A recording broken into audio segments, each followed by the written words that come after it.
I woke up in a billionaire's bed, and his entire family thinks I'm his fiancée. Nora Hayes never imagined a canceled flight would destroy her life. Or save it. One wrong keycard, one penthouse suite, one furious billionaire in a towel. And suddenly, she's trapped in a lie that could either ruin her forever or give her the second chance she's been desperately clawing for. This is the story of how a broke designer and a single dad hotel heir faked an engagement that fooled the world. But what happens when the cameras stop flashing and the lie starts feeling like the only truth that matters? Stay until the end. You won't believe how this turns out. And drop a comment with your city so I can see how far this story travels. The universe had a sick sense of humor, and Nora Hayes was the punchline. She stood in the lobby of the Whitmore Grand Hotel at 2:17 in the morning, mascara smudged under her eyes, her carry-on bag held together with duct tape, and her last shred of dignity hanging by a thread thinner than the coffee they'd served on her canceled flight. "I'm sorry, ma'am, but we don't have a reservation under that name." The front desk clerk smiled with the kind of polite sympathy that made Nora want to scream. "I booked it 3 weeks ago." Her voice cracked. She hated how desperate she sounded, but exhaustion had stripped away her ability to pretend. "Hayes? Nora Hayes. Room 412. The clerk's fingers flew across the keyboard, his expression shifting from apologetic to confused. "I see a cancellation here from 2 days ago." "I didn't cancel anything." "It says here the cancellation was confirmed via email." Nora's stomach dropped. She pulled out her phone with shaking hands, scrolling through her inbox with mounting horror. There it was, buried between spam and a passive-aggressive message from her ex-boss, a confirmation email she'd never opened. The booking site had changed their cancellation policy. She'd missed the deadline by 6 hours. This can't be happening. She pressed her palm against the marble counter, trying to steady herself. "I need a room. Any room. I have a presentation tomorrow morning at 9, and I've been awake for..." She checked her phone. 21 hours. "I wish I could help, but we're completely booked. There's a medical conference in town, and..." "Please." The word came out strangled. Nora hadn't cried in front of a stranger in years, but she was about to break that streak. "I'll take anything. A closet, a storage room. I'll sleep in the lobby." The clerk's expression softened. He glanced around, then leaned closer. "Look, technically I'm not supposed to do this, but..." He slid a keycard across the counter. "Suite 4200. It's being held for a VIP guest, but they're not checking in until tomorrow afternoon. You can use it tonight, but you have to be out by 9 a.m., not a minute later." Nora grabbed the keycard like it was a life preserver. "Thank you. Thank you so much." "Don't mention it. Seriously, don't mention it. I could lose my job." She was already heading toward the elevator, dragging her pathetic excuse for luggage behind her. The wheels squeaked against the polished floor, announcing her poverty to everyone in earshot. Not that there was anyone around to judge her. The lobby was empty except for a night janitor and a couple making out near the fountain. The elevator climbed. Nora watched the numbers light up, 10, 20, 30, 40, and tried not to think about the presentation she was supposed to give in less than 7 hours. The presentation that was supposed to save her career. The presentation she'd spent 3 months preparing for, betting everything on this one chance to prove she wasn't a failure. The doors opened onto the 42nd floor, and Nora's breath caught. She'd stayed in nice hotels before, back when she had a real job, back when her design firm was actually making money instead of drowning in debt. But this was different. The hallway was wider than her entire apartment. Actual paintings hung on the walls, not prints. The carpet was so thick her suitcase wheels left tracks. Suite 4200 was at the end of the hall. Nora pressed the keycard against the reader, and the lock clicked open.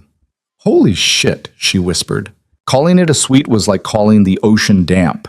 The living room was bigger than most New York studios, with floor-to-ceiling windows that turned the Manhattan skyline into wallpaper. The furniture looked like it cost more than her car. There was a baby grand piano in the corner, for God's sake. Nora dropped her bag and walked through the space like she was touring a museum. Marble bathroom with a tub the size of a small pool. Kitchen with appliances she didn't know the names of. A bedroom with a bed so large it could sleep a family of 4. She should shower. She should prep for tomorrow. She should do a lot of things.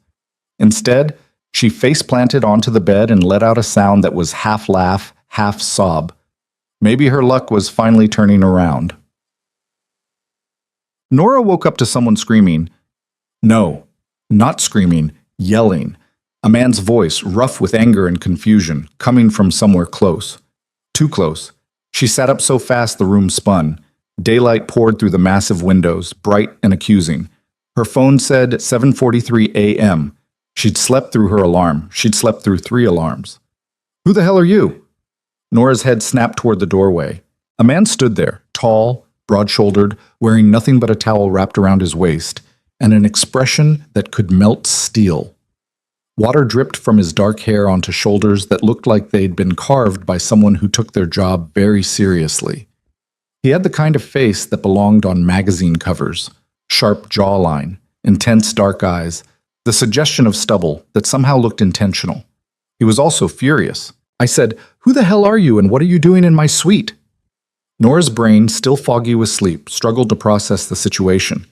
She looked down at herself, still fully clothed in yesterday's wrinkled jeans and t-shirt, thank God, then back at the half-naked stranger who was apparently not a stranger at all.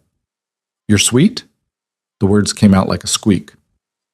"My suite, my hotel, and you have exactly 10 seconds to explain why you're in my bed before I call security." Nora scrambled off the mattress, nearly tripping over her own feet. "There's been a mistake. The front desk, they gave me a key card. I wasn't supposed to—" "A key card to the penthouse level?" His eyes narrowed. "Do I look stupid to you?" "Huh? No. I mean, I didn't know it was the penthouse. I thought it was just a regular room. They said the guest wasn't checking in until this afternoon, and I just needed somewhere to sleep for a few hours because my flight got canceled and my reservation was canceled and—" She was rambling. She needed to stop rambling. The man crossed his arms over his bare chest, somehow looking more intimidating despite wearing nothing but terry cloth. "Let me get this straight. You broke into my suite because your flight got canceled." "I didn't break in. They gave me a key. A key to my private residence that you used to sleep in my bed." His voice was cold enough to cause frostbite. "You know what that sounds like?" Nora's face burned. "I swear I'm not— whatever you think I am. I'm not some stalker or thief or— Look, you can check my bag. I haven't touched anything. I just slept here. That's it." He studied her for a long moment, his gaze moving from her tangled hair to her wrinkled clothes to her duct-taped suitcase with an expression that made her feel about 2 inches tall. "What's your name?" "Nora Hayes." "Well, Nora Hayes, you picked the wrong room to crash in." He moved toward the nightstand and grabbed his phone. "I'm calling security." "Wait!" Panic seized her chest. "Please don't. That desk clerk, the one who gave me the key, he was just trying to help. He'll lose his job if you report this, and I have a presentation in—" She checked her phone and felt her stomach drop. "Oh God, in 45 minutes. Please, I'll leave right now. You'll never see me again." "You're damn right about that." He was already dialing. Nora watched her entire future collapse in real time. She'd be escorted out of the building by security, which meant she'd miss her presentation, which meant she'd lose the contract she desperately needed, which meant her design firm would officially die, and she'd have to move back to Ohio and live in her mother's basement, and— The suite door burst open. A woman in her 50s swept in, all elegant silver hair and expensive perfume, followed by 2 younger people, a woman about Nora's age in a designer suit, and a man who looked like a slightly softer version of the angry, half-naked guy.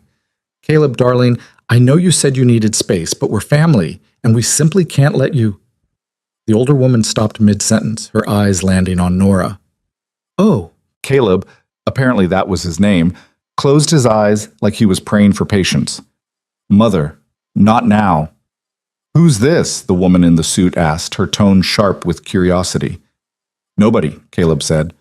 "A trespasser," Caleb's mother said at the same time, her expression shifting from surprise to something that looked almost like delight.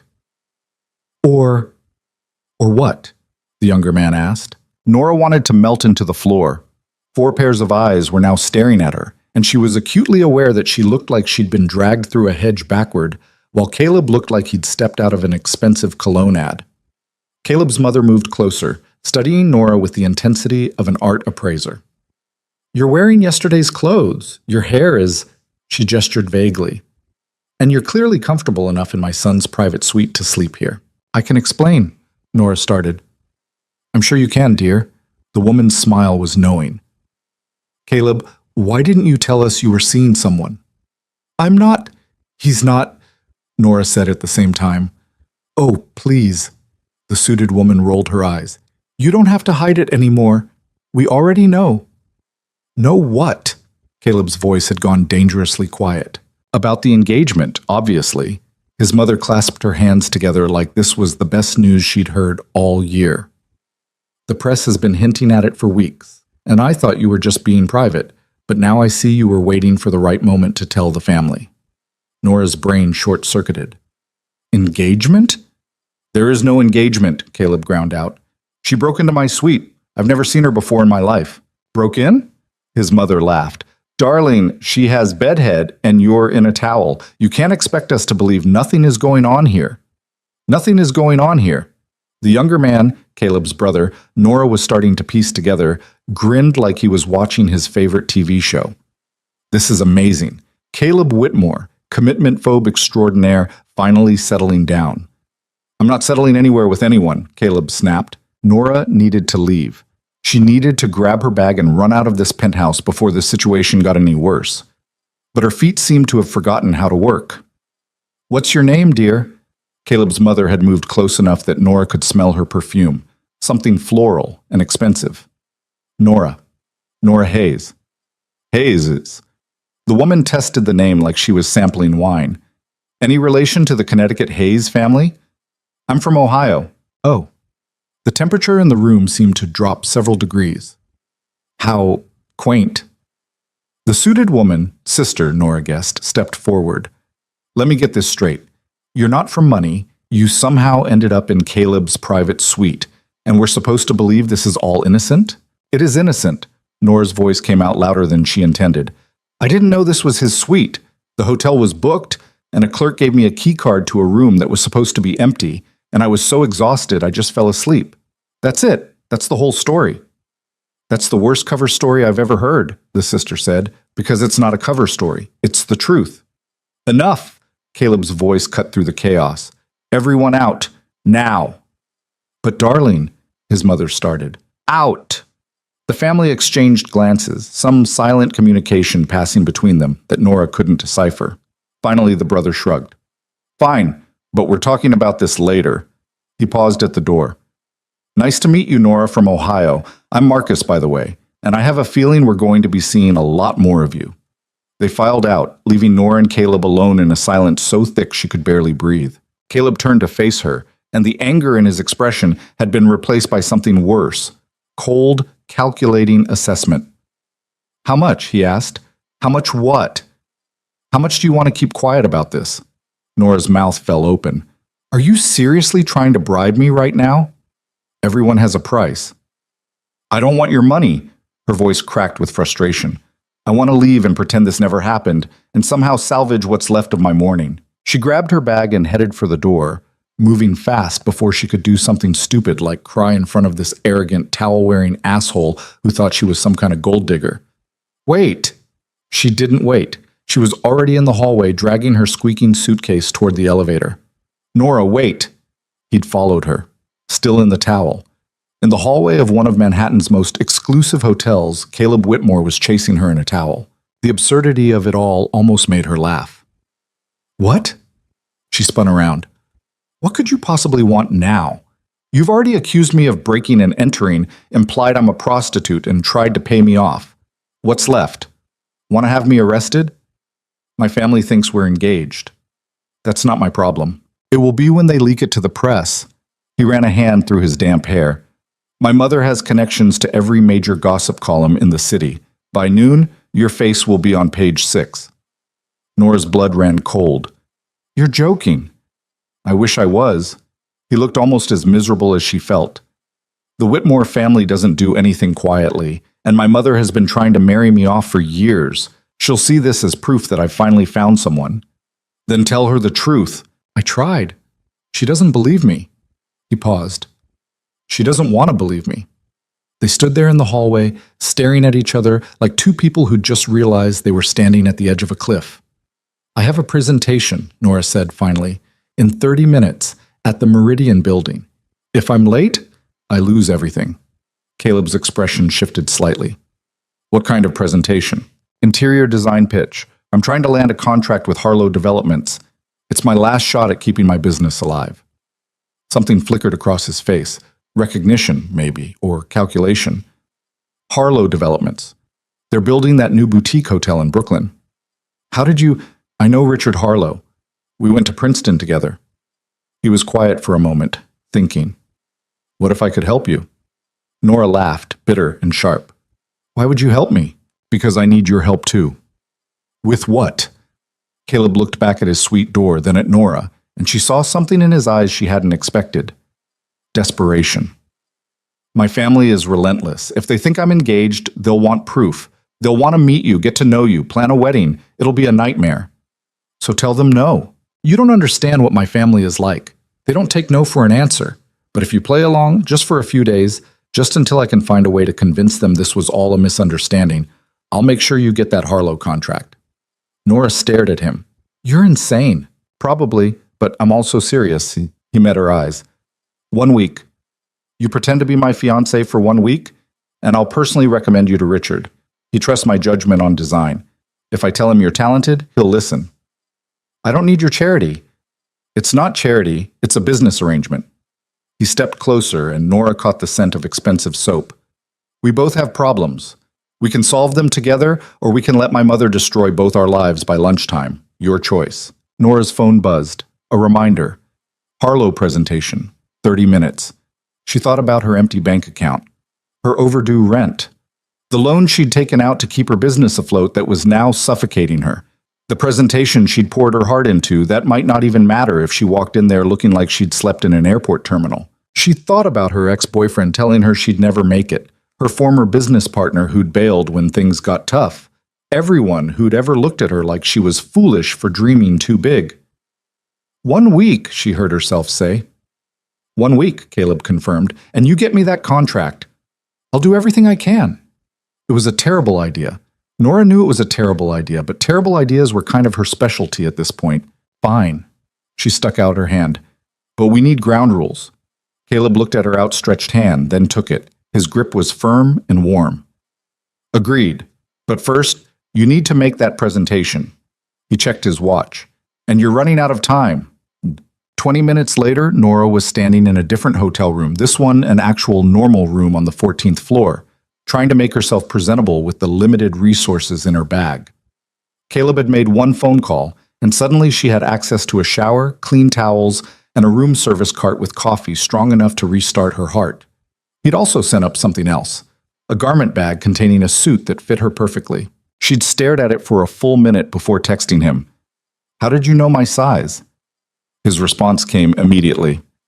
I have 3 sisters and a very observant mother. I've learned to estimate. The suit was beautiful, charcoal gray with subtle pinstripes, tailored in a way that made her look professional and confident instead of desperate and drowning.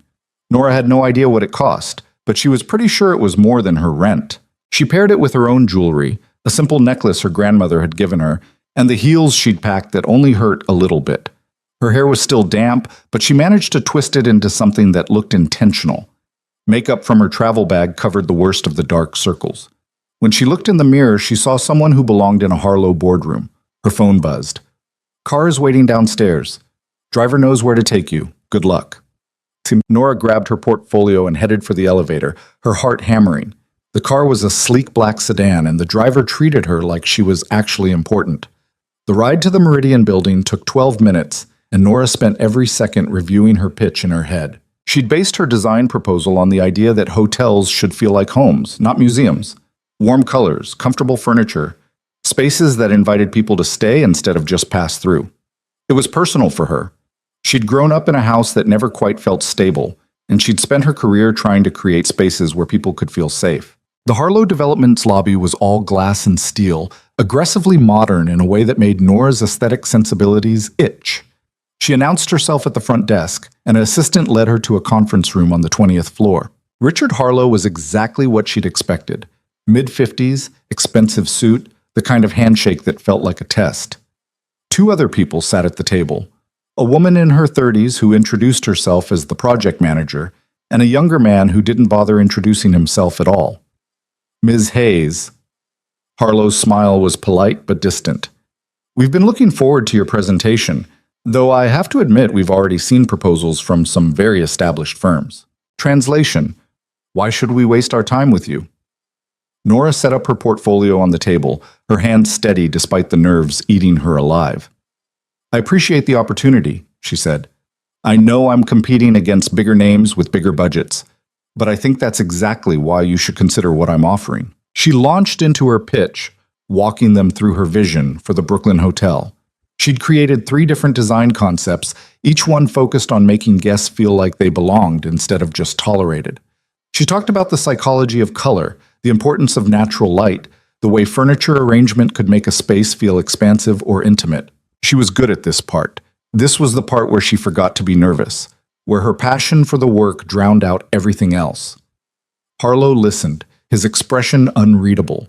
The project manager took notes. The younger man looked bored. When Nora finished, there was a beat of silence that felt like it lasted a year. Interesting, Harlow said finally. Very residential. That's the point, Nora replied. Hotels are temporary, but they don't have to feel that way. People remember how a place made them feel, not just how it looked. And you think you can execute this vision on our timeline and budget? I know I can. Harlow exchanged glances with the project manager. We'll need to discuss this internally. We have 2 other presentations this afternoon, and we're hoping to make a decision by end of week. It wasn't a yes, but it wasn't a no. Nora packed up her materials, shook hands, and walked out of that conference room with her head high and her knees shaking. She made it to the elevator before pulling out her phone.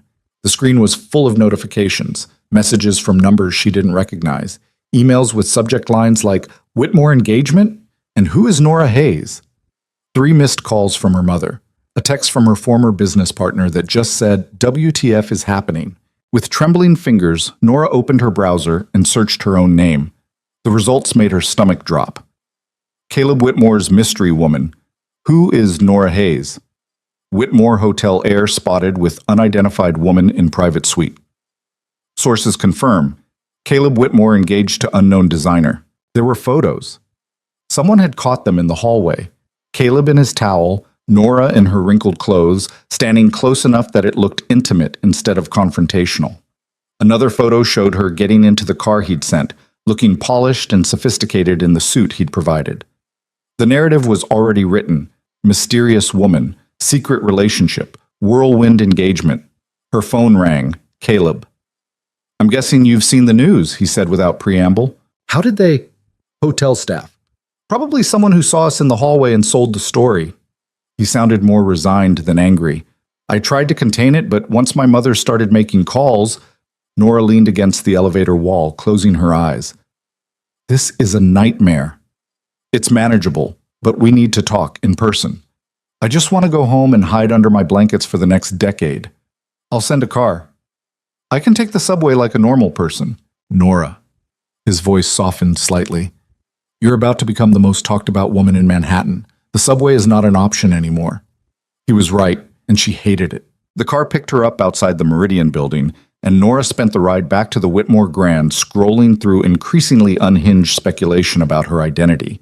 One gossip blog had already dug up her LinkedIn profile and was analyzing her education and work history like she was a political candidate.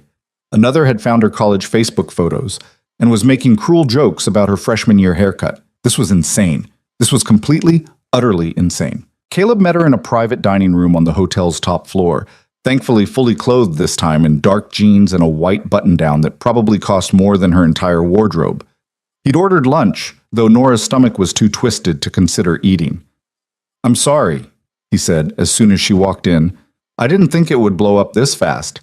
Your mother works fast. She's had a lot of practice. He pulled out a chair for her. Sit, please. We need to figure this out. Nora sat, more because her legs were giving out than because she wanted to cooperate. There's nothing to figure out. We tell the truth. We explain it was all a misunderstanding. And how do you think that will sound? Sorry, everyone. The woman in my private suite at 7 in the morning was actually a complete stranger who broke in by accident. I didn't break in. The press won't care about the details. They'll just hear stranger in billionaire's bedroom and run with it. He poured her a glass of water. Right now the narrative is romantic, secret engagement, mysterious woman, love story. If we deny it, the narrative becomes sordid, one-night stand, gold digger, security breach. Nora took a long drink of water, trying to calm the panic rising in her chest. So what are you suggesting? We stick to the plan. 1 week of pretending to be engaged. By then, the initial frenzy will have died down. We can announce we realized we rushed into things and decided to take a step back. Mutual decision, still friends, respect each other's privacy. And you think people will just accept that? They'll move on to the next scandal. They always do. He leaned forward, his expression serious. But if we try to deny it now while everyone is watching, it'll only make things worse. The press will dig into your life, into mine, looking for the real story. Nora thought about the presentation she'd just given, how she'd felt confident and professional for the first time in months. If the press started digging, they'd find her failed business, her debt, her eviction notice from 2 months ago that she'd barely avoided. They'd paint her as exactly what Caleb's family probably already thought she was, a nobody trying to claw her way into money. 1 week, she said quietly. 1 week, Caleb confirmed. What do I have to do? He pulled out his phone and showed her his calendar. Family dinner tomorrow night. My mother will want to formally welcome you. Then there's a charity gala on Thursday. Black tie, lots of press, a few casual family gatherings over the weekend. Nora's head spun. I don't have clothes for any of that. I'll take care of it. I can't let you... Nora, he cut her off gently. You're doing me a massive favor. The least I can do is make sure you have the right wardrobe.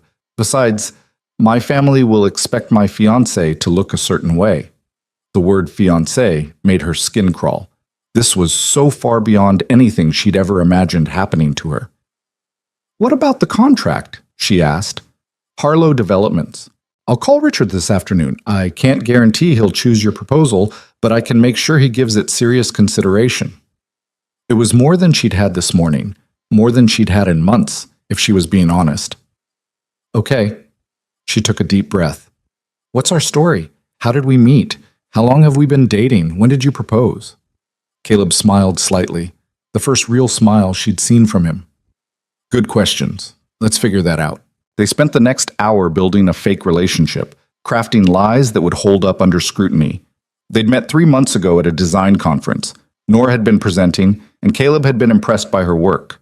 They'd started talking, discovered shared interests in architecture and art. The relationship had been private because they both valued their independence. The proposal had happened last weekend during a quiet dinner at an Italian restaurant neither of them had actually been to. Nora repeated the story until she could recite it without thinking, until it almost started to feel real. What about your family? Caleb asked. They'll probably be contacted by reporters. Nora's chest tightened. My mom lives in Ohio. She doesn't exactly... We're not close. Any siblings? Only child. My dad died when I was 12. It's just been me and my mom, and we don't really talk much anymore. She saw something shift in Caleb's expression. Sympathy, maybe, or understanding. My family is the opposite, he said. Too many people, too many opinions, too much involvement in every aspect of my life. My mother thinks she's being helpful. My siblings think everything is a joke, and my father... He stopped. My father built this empire from nothing, and he expects all of us to maintain it perfectly. Is he going to be at this dinner tomorrow? No, he's in Singapore on business, which is probably good. He's even harder to convince than my mother. They sat in silence for a moment, two strangers who'd accidentally tangled their lives together in the most absurd way possible. I have a son, Caleb said suddenly. Nora blinked. What? Max. He's 4. His mother died 2 years ago. Cancer. It's just been the two of us since then, with help from nannies and my family, but he's the most important thing in my life. I didn't know. I'm sorry. It wasn't public. We kept it quiet, for his sake. Caleb's expression softened in a way that made him look younger, more vulnerable. He'll be at the family dinner. I wanted you to know before you met him. Nora felt something crack in her chest. This wasn't just some rich guy trying to avoid his pushy family. This was a single father trying to protect his kid. What do I call you? She asked. In public, I mean. Caleb is fine. And you call me Nora. Nora. He tested it, like he was trying it on. It suits you. Her phone buzzed. An email notification. She glanced at the screen and felt her heart stop. It was from Richard Harlow's office. With shaking hands, she opened it. Dear Ms. Hayes, thank you for your presentation this morning. After discussing your proposal with our team, we've decided to move forward with a second meeting next week. We'd like to discuss budget specifications and timeline in more detail. Please confirm your availability. Best regards, Richard Harlow. Nora read it 3 times to make sure she wasn't hallucinating. Good news? Caleb asked. They want a second meeting. She looked up at him, something like hope flickering in her chest. They actually want a second meeting. Of course they do. Your proposal was probably the best thing they saw all day. You haven't even seen my proposal. I don't need to. You care about what you do. That comes through in the work. He stood, extending his hand. Deal? 1 week of being engaged and then we both go back to our regular lives? Nora took his hand. His grip was steady, confident. Deal. She had no idea what she was agreeing to, no idea how badly this could all blow up in her face. But for the first time in a long time, Nora Hayes felt like maybe, just maybe, she was exactly where she was supposed to be. Even if where she was supposed to be was fake engaged to a billionaire she'd met 12 hours ago. The universe had a sick sense of humor, but maybe this time the joke was actually in her favor. The stylist arrived at Nora's apartment the next morning with enough garment bags to outfit a small army. Nora stood in her cramped living room, really more of a studio with delusions of grandeur, and watched 3 impeccably dressed women transform her space into a makeshift boutique. Racks of clothes appeared, shoeboxes stacked up against her thrift store coffee table, a makeup case that looked like it cost more than her rent. Mr. Whitmore sent us, the lead stylist said, a sharp-featured woman named Vivian, who spoke with the clipped efficiency of someone whose time was very expensive. We have the family dinner tonight, the gala Thursday, and several casual options for the weekend events. This is too much, Nora said. Vivian gave her a look that suggested she'd heard that before and didn't care. Mr. Whitmore was very specific about his requirements. You need to look like you belong. The words stung more than they should have.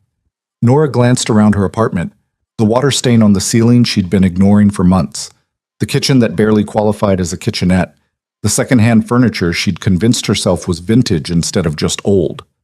She didn't belong in Caleb's world. Everyone could see it. Let's start with tonight, Vivian continued, pulling out a dress that made Nora's breath catch. It was deep emerald green, elegant without being showy, with a neckline that suggested sophistication rather than trying too hard. The Whitmore family dinners are formal, but not black tie. This strikes the right balance. Nora touched the fabric. Silk. Real silk. Not the polyester imitation she usually bought. How much does this cost? That's not your concern. It is if I'm supposed to wear it. Vivian's expression softened slightly. Mr. Whitmore has an account with us. Everything has been handled. Your job is to wear it well. The next 2 hours were a blur of trying on clothes, being measured, having her hair and makeup done by women who treated her face like a canvas. Nora sat still and let them work, feeling less like a person and more like a doll being prepared for display. Her phone buzzed constantly.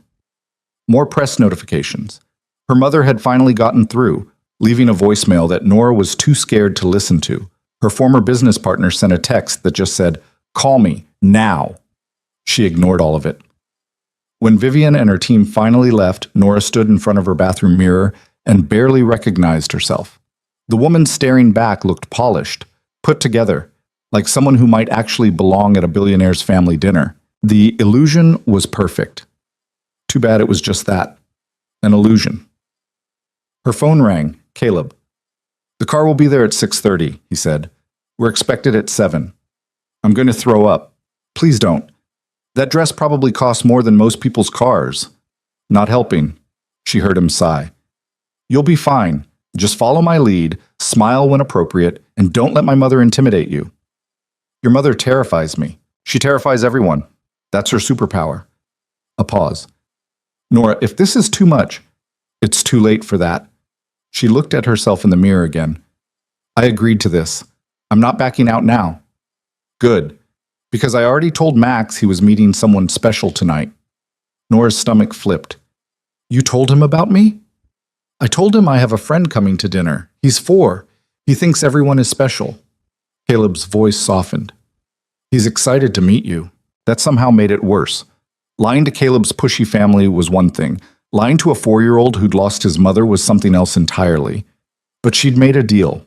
And Nora Hayes didn't break her promises, even when they were based on complete fabrications. The car arrived exactly at 6:30.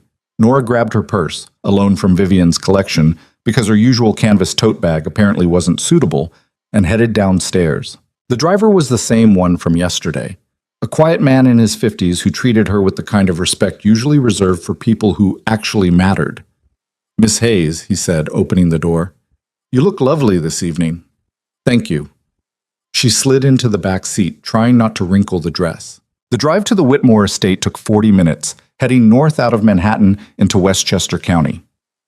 Nora watched the city give way to suburbs, then to genuine countryside. Rolling hills, old trees, properties that probably had names instead of just addresses. When they turned onto a private drive, Nora's heart started hammering. The house, calling it a house felt like calling the ocean a puddle, sprawled across the landscape like something out of a period drama. Stone facade, actual turrets, windows that probably numbered in the hundreds, gardens that looked professionally maintained, a fountain in the circular driveway that featured sculptures of horses. "Holy shit," Nora whispered. The driver caught her eye in the rearview mirror and smiled slightly. Caleb was waiting at the entrance, wearing a dark suit that made him look even more intimidating than usual. But when he saw her get out of the car, something in his expression shifted. "You look beautiful," he said. "Vivian's handiwork." "I don't think that's giving yourself enough credit." He offered his arm. "Ready?" "Absolutely not." "Perfect. Neither am I." They walked up the steps together, and Nora tried not to think about the fact that she was about to have dinner with people who probably had more money in their couch cushions than she'd made in her entire life. The front door opened before they reached it. A woman in her 30s stood there, not a maid, Nora realized, but someone who clearly belonged to the family. She had Caleb's dark eyes but softer features, and she was holding the hand of a small boy with messy brown hair and a gap-toothed smile. "You must be Nora," the woman said warmly. "I'm Elaine, the reasonable sister, and this is Max." The little boy looked up at Nora with the kind of open curiosity only children possessed. "Are you my daddy's friend?" Nora's throat tightened. "I am." "Do you like dinosaurs?" Yes?" "Good. I have 17 dinosaurs. I can show you after dinner." "Max," Caleb said gently, "let Nora get inside first." They entered a foyer that could have swallowed Nora's entire apartment.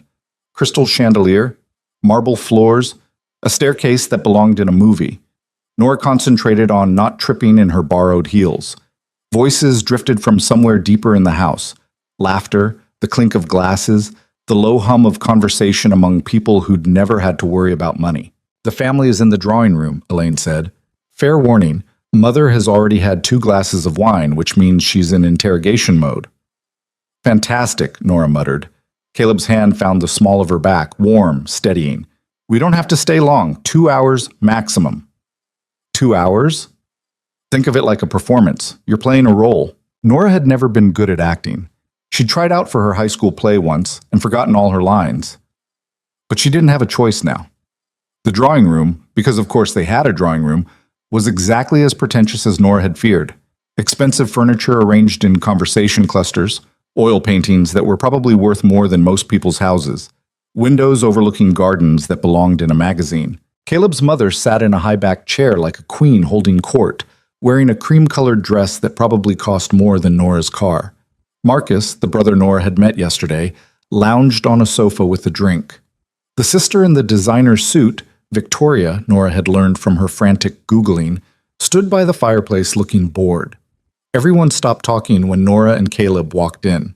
"There she is," Caleb's mother said, standing with the kind of grace that came from decades of practice. "Nora, darling, come here and let me look at you properly." Nora approached, acutely aware of every eye on her.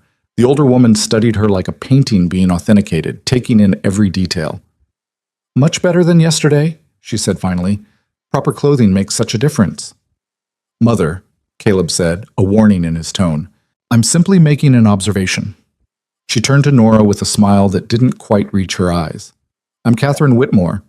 You may call me Catherine. We'll save Mother for after the wedding." Nora's brain stuttered. Thank you." "Sit. Tell us about yourself. Caleb has been frustratingly vague about how you two met. They'd rehearsed this." Nora sat on the sofa, Caleb beside her, close enough that their legs touched. She launched into the story they'd crafted, the design conference, the shared interest in architecture, the quiet relationship that had grown over 3 months. Catherine listened with the intensity of a prosecutor examining a witness. Marcus looked amused. Victoria looked skeptical. Elaine looked sympathetic. "And your family?" Catherine asked. "What do they do?" "My mother works in hospital administration in Ohio. My father passed away when I was 12. "I'm sorry for your loss." Catherine's expression didn't change. "Any siblings?" "No, just me." "Education?" "I went to Ohio State, majored in interior design."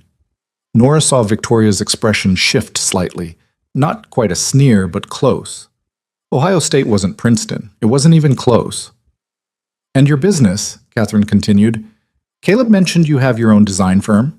"I do. Small projects, mostly residential. I'm trying to break into commercial work." "Trying," Victoria repeated. "So you haven't actually succeeded yet." "Victoria," Caleb said sharply. "I'm just asking questions. If she's going to be part of this family—" "She is part of this family," Caleb cut her off. "That's not up for debate." The room went silent. Nora felt the weight of everyone's attention shift, the dynamic changing in some way she didn't fully understand. Max, who'd been sitting quietly with Elaine, slid off the sofa and walked over to Nora. "Do you want to see my dinosaurs now?" Nora looked at the little boy, this sweet kid who had no idea he was in the middle of a performance, and felt her heart crack. "I would love to," she said softly. "Max, dinner is in 20 minutes, Catherine said. "I'll bring her back," Max insisted, grabbing Nora's hand with complete confidence that she would follow. Nora glanced at Caleb, who nodded. She let Max lead her out of the drawing room, grateful for the escape. They went upstairs to a bedroom that was bigger than Nora's entire apartment. Toys covered every surface, not just dinosaurs, but trucks, building blocks, stuffed animals, books stacked in precarious towers. It looked like a normal kid's room, despite being inside a mansion. Max pulled out a plastic bin and started arranging his dinosaur collection on the floor with serious concentration. "This is a T-Rex. He's the strongest. And this is a Triceratops. She's my favorite because she has 3 horns." Nora sat on the floor in her expensive dress, not caring if she wrinkled it. "She's beautiful. My mommy gave her to me," Max said quietly, "before she went to heaven." Nora's throat closed up. "Your daddy told me about your mommy. I bet she was wonderful." "She was the best." Max made the Triceratops walk across the carpet. "Daddy says I look like her, but I have his nose." "You have a great nose," Max giggled. Then he looked up at Nora with those serious dark eyes. "Are you going to be my new mommy?" The question hit Nora like a physical blow. She opened her mouth, closed it, had no idea what to say. Max, because if you are, that's okay. Daddy said he would never replace Mommy, but maybe you could just be an extra person who loves me." Nora felt tears burn behind her eyes. This was wrong. This whole thing was wrong. She was lying to this sweet child who'd already lost so much. "I care about your daddy very much," she said carefully, "and I think you're pretty amazing too." It wasn't an answer, but it was the best she could do. Max seemed satisfied.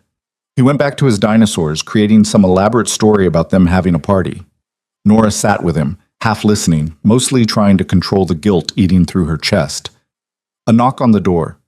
Caleb stood there, watching them. "Dinner's ready," he said softly. Max jumped up. "Can Nora sit next to me?" "I think that can be arranged." They went downstairs together, Max holding Nora's hand like they'd known each other forever. The dining room was exactly as excessive as Nora had expected. A table that could seat 20 actual candelabras, china that probably cost more than her college tuition. The meal was an exercise in endurance. Catherine asked increasingly pointed questions about Nora's background, her business, her plans for the future. Victoria made subtle digs disguised as compliments. Marcus seemed content to watch the show while drinking wine. Elaine tried to redirect conversations whenever they got too hostile. Caleb sat beside Nora, his hand occasionally finding hers under the table, brief touches that felt like lifelines. "So, when's the wedding?" Marcus asked over dessert, grinning like he was enjoying this. "We haven't set a date," Caleb said. "Why not? If you're engaged, might as well make it official." "We're taking our time," Nora heard herself say. "We want to make sure we do it right." Catherine's eyes sharpened. "How sensible. Though I hope you're not planning one of those drawn-out engagements. A year is more than sufficient." "A year." Nora's mind reeled. They were supposed to end this in a week. We'll see, Caleb said vaguely. After dinner, Catherine insisted on showing Nora the gardens, which meant she wanted to talk to Nora alone. They walked through paths lined with perfectly manicured hedges, the evening air cool against Nora's skin. Catherine didn't speak for a long moment, just walked with the posture of someone who owned everything around her. "You're not what I expected," she said finally. "I'm sorry to disappoint you." "I didn't say you disappointed me. I said you're not what I expected." Catherine stopped by a fountain.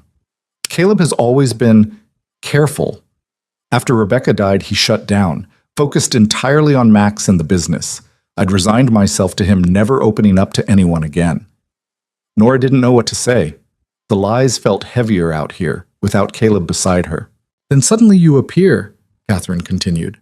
"No warning, no gradual introduction, just there in his private suite, looking like you'd spent the night. It wasn't—" "I know what my son told me. I also know when he's hiding something." Catherine turned to face her, and Nora saw something unexpected in her expression. Worry. "If you're using him, if this is some scheme to get money or access or whatever it is you actually want, I will destroy you. Not because I'm cruel, but because I will protect my son and my grandson at any cost." The threat was delivered calmly, almost kindly, which somehow made it more terrifying. "I'm not using him," Nora said, and it was the truth. She wasn't using Caleb. They were using each other. "Then what are you doing?" Nora met Catherine's eyes. "I'm trying to survive, same as everyone else." Something flickered across Catherine's face. Respect, maybe, or recognition. Honesty. How refreshing. She started walking again. "You're not from our world, Nora. That's obvious to anyone paying attention. But maybe that's not a bad thing. This family could use someone who doesn't care about appearances." "I care about appearances," Nora said. "I just can't afford them." Catherine laughed. An actual, genuine laugh. "I think I might like you after all." They walked back to the house in silence, but it felt less hostile than before. Like maybe Nora had passed some kind of test she hadn't known she was taking. The rest of the evening passed in a blur of small talk and subtle family dynamics Nora couldn't fully parse. Max made her promise to visit again soon. Elaine whispered that she'd done well. Victoria remained cold but stopped actively attacking her. When the car finally took them back to Manhattan, Nora felt like she'd run a marathon. Caleb sat beside her in the back seat, quiet for a long moment. "You were amazing," he said finally. "Your mother threatened to destroy me. She threatens everyone. It's her love language. Your son asked if I was going to be his new mother." Caleb's expression cracked. "He did?" I didn't know what to say. "I lied to him, Caleb. He's 4 years old, and I lied right to his face." "You didn't lie. You were kind. That's different." Nora turned to look at him. In the dim light of the car, he looked tired. Human. Not like the polished billionaire from the press photos. "What happens when this week is over?" she asked. "What do we tell Max?" "We'll figure it out." That's not an answer. It's the only one I have right now. The car pulled up outside Nora's building, shabby and small compared to where they'd just been. She reached for the door handle, then stopped. "Thank you," she said, "for the dress and the stylist and getting me through tonight without having a panic attack." "You don't need to thank me. We are partners in this, remember?" Partners. Such a clinical word for whatever this was becoming. Nora got out of the car and walked up to her apartment, aware of Caleb watching until she was inside. She locked the door, kicked off the heels that had been slowly killing her feet, and finally let herself breathe. Her phone was full of messages. Her mother, increasingly frantic. Friends she hadn't heard from in years suddenly very interested in her life. Reporters asking for comments. She ignored all of them and collapsed on her couch. This was only day 2. She had 5 more days of this performance. 5 more days of lying to people who were starting to feel like more than just marks in a con. 5 more days of pretending to be someone she wasn't. The problem was, Nora was starting to forget which parts were pretend and which parts were becoming dangerously real. The next 2 days passed in a haze of preparation and panic. Vivienne returned with more clothes, more accessories, more instructions on how to behave at the gala. Nora met with Richard Harlow for the second time and somehow managed to hold her own in negotiations despite her brain being split between her real life and her fake engagement. The contract was close, so close she could taste it, but the gala loomed like a storm on the horizon. Thursday arrived too quickly. Nora spent the entire day being pampered within an inch of her life: hair, makeup, nails, everything attended to by professionals who worked with the efficiency of a pit crew. The dress Vivian had selected was stunning: midnight blue, floor length, with a neckline that suggested elegance without screaming for attention. When Nora looked at the mirror, she saw a stranger, a beautiful stranger who looked like she belonged in magazines. The car picked her up at 6. Caleb was already inside, wearing a tuxedo that made him look like he'd stepped out of a cologne ad. He did a double take when she slid in beside him. "Wow," he said. "Vivian's work again." "No, this is all you." Nora felt heat creep up her neck. "You clean up pretty well yourself." "I try." They rode in silence for a moment, the tension different than before, less hostile, more something else, something Nora didn't want to examine too closely. "Are you ready for this?" Caleb asked. "Define ready." "Can you smile and make small talk for 3 hours without having a breakdown?" "Probably not." "Perfect. You'll fit right in." The gala was at the Metropolitan Museum of Art, because of course it was. Red carpet, photographers, actual celebrities mixing with New York's elite. Nora watched through the car window as they pulled up, her stomach churning. "We don't have to do this," Caleb said quietly. "I can have the driver take us somewhere else." And waste Vivian's masterpiece? Absolutely not. She was joking, but barely. The truth was, backing out now would make everything worse. They'd committed to this story. They had to see it through. Caleb got out first, then offered his hand to help her out of the car. Nora took it, and suddenly they were in front of cameras, flashbulbs exploding like fireworks. "Caleb, over here! Who's your date?" "Nora, look this way." She'd seen this in movies, but nothing prepared her for the reality. The noise, the lights, the way everyone was shouting at once. Caleb's arm around her waist was the only thing keeping her grounded. "Just smile," he murmured. "We're almost through." They walked the red carpet together, stopping for photos, Caleb introducing her to people whose names Nora immediately forgot. She smiled until her face hurt, said, "Nice to meet you," at least 40 times, and tried not to trip in her heels. Inside, the museum had been transformed into something from a fairy tale. String quartet playing in the corner, champagne flowing freely, people in designer gowns and custom tuxedos air-kissing and networking. Nora grabbed a glass of champagne and downed half of it in one go. "Easy," Caleb said, amused. "I need alcohol to survive this. At least pace yourself. We have 3 more hours." A woman in a red dress approached, mid-40s, perfectly styled, with the kind of confidence that came from never being told no. "Caleb Whitmore, I was starting to think you'd become a hermit." "Amanda, good to see you." "And this must be the mysterious fiancé everyone's talking about." Amanda turned her attention to Nora with the focus of a laser. "Nora Hayes, right? I've been reading all about you." "Don't believe everything you read," Nora said. "Oh, I don't, but the photos don't lie. You're stunning." Amanda's smile was sharp. "How did you two meet?" Nora launched into their rehearsed story, but Amanda's eyes never left her face, analyzing every word, every expression. "A design conference? How romantic!" Amanda sipped her champagne. "And you're a designer? Interior, right?" "That's right." "I might have to hire you. I'm renovating my Hamptons house, and I could use someone with fresh eyes." It was a test. Nora recognized it immediately. Amanda wanted to see if she was actually good at her job or just a pretty face attached to a billionaire. "I'd be happy to discuss it," Nora said smoothly. "Though I should warn you, I tend to challenge my clients' assumptions. If you're looking for someone who'll just do whatever you want, I'm not your designer."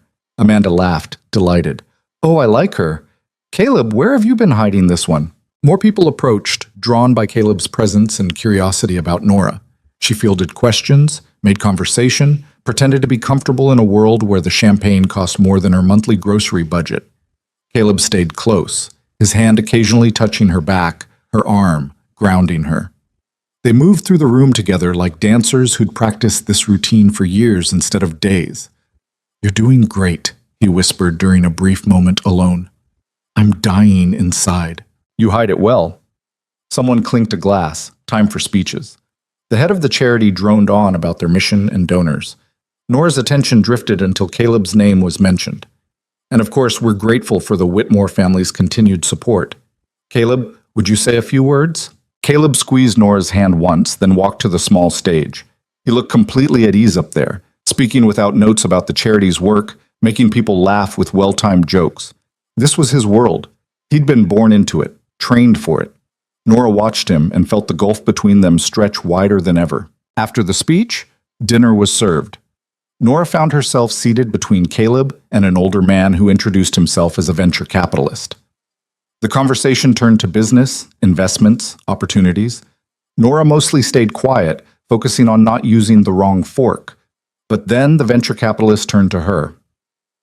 "So, Nora, Caleb tells me you're in commercial design now. What's your approach?" Nora blinked, surprised. "My approach?"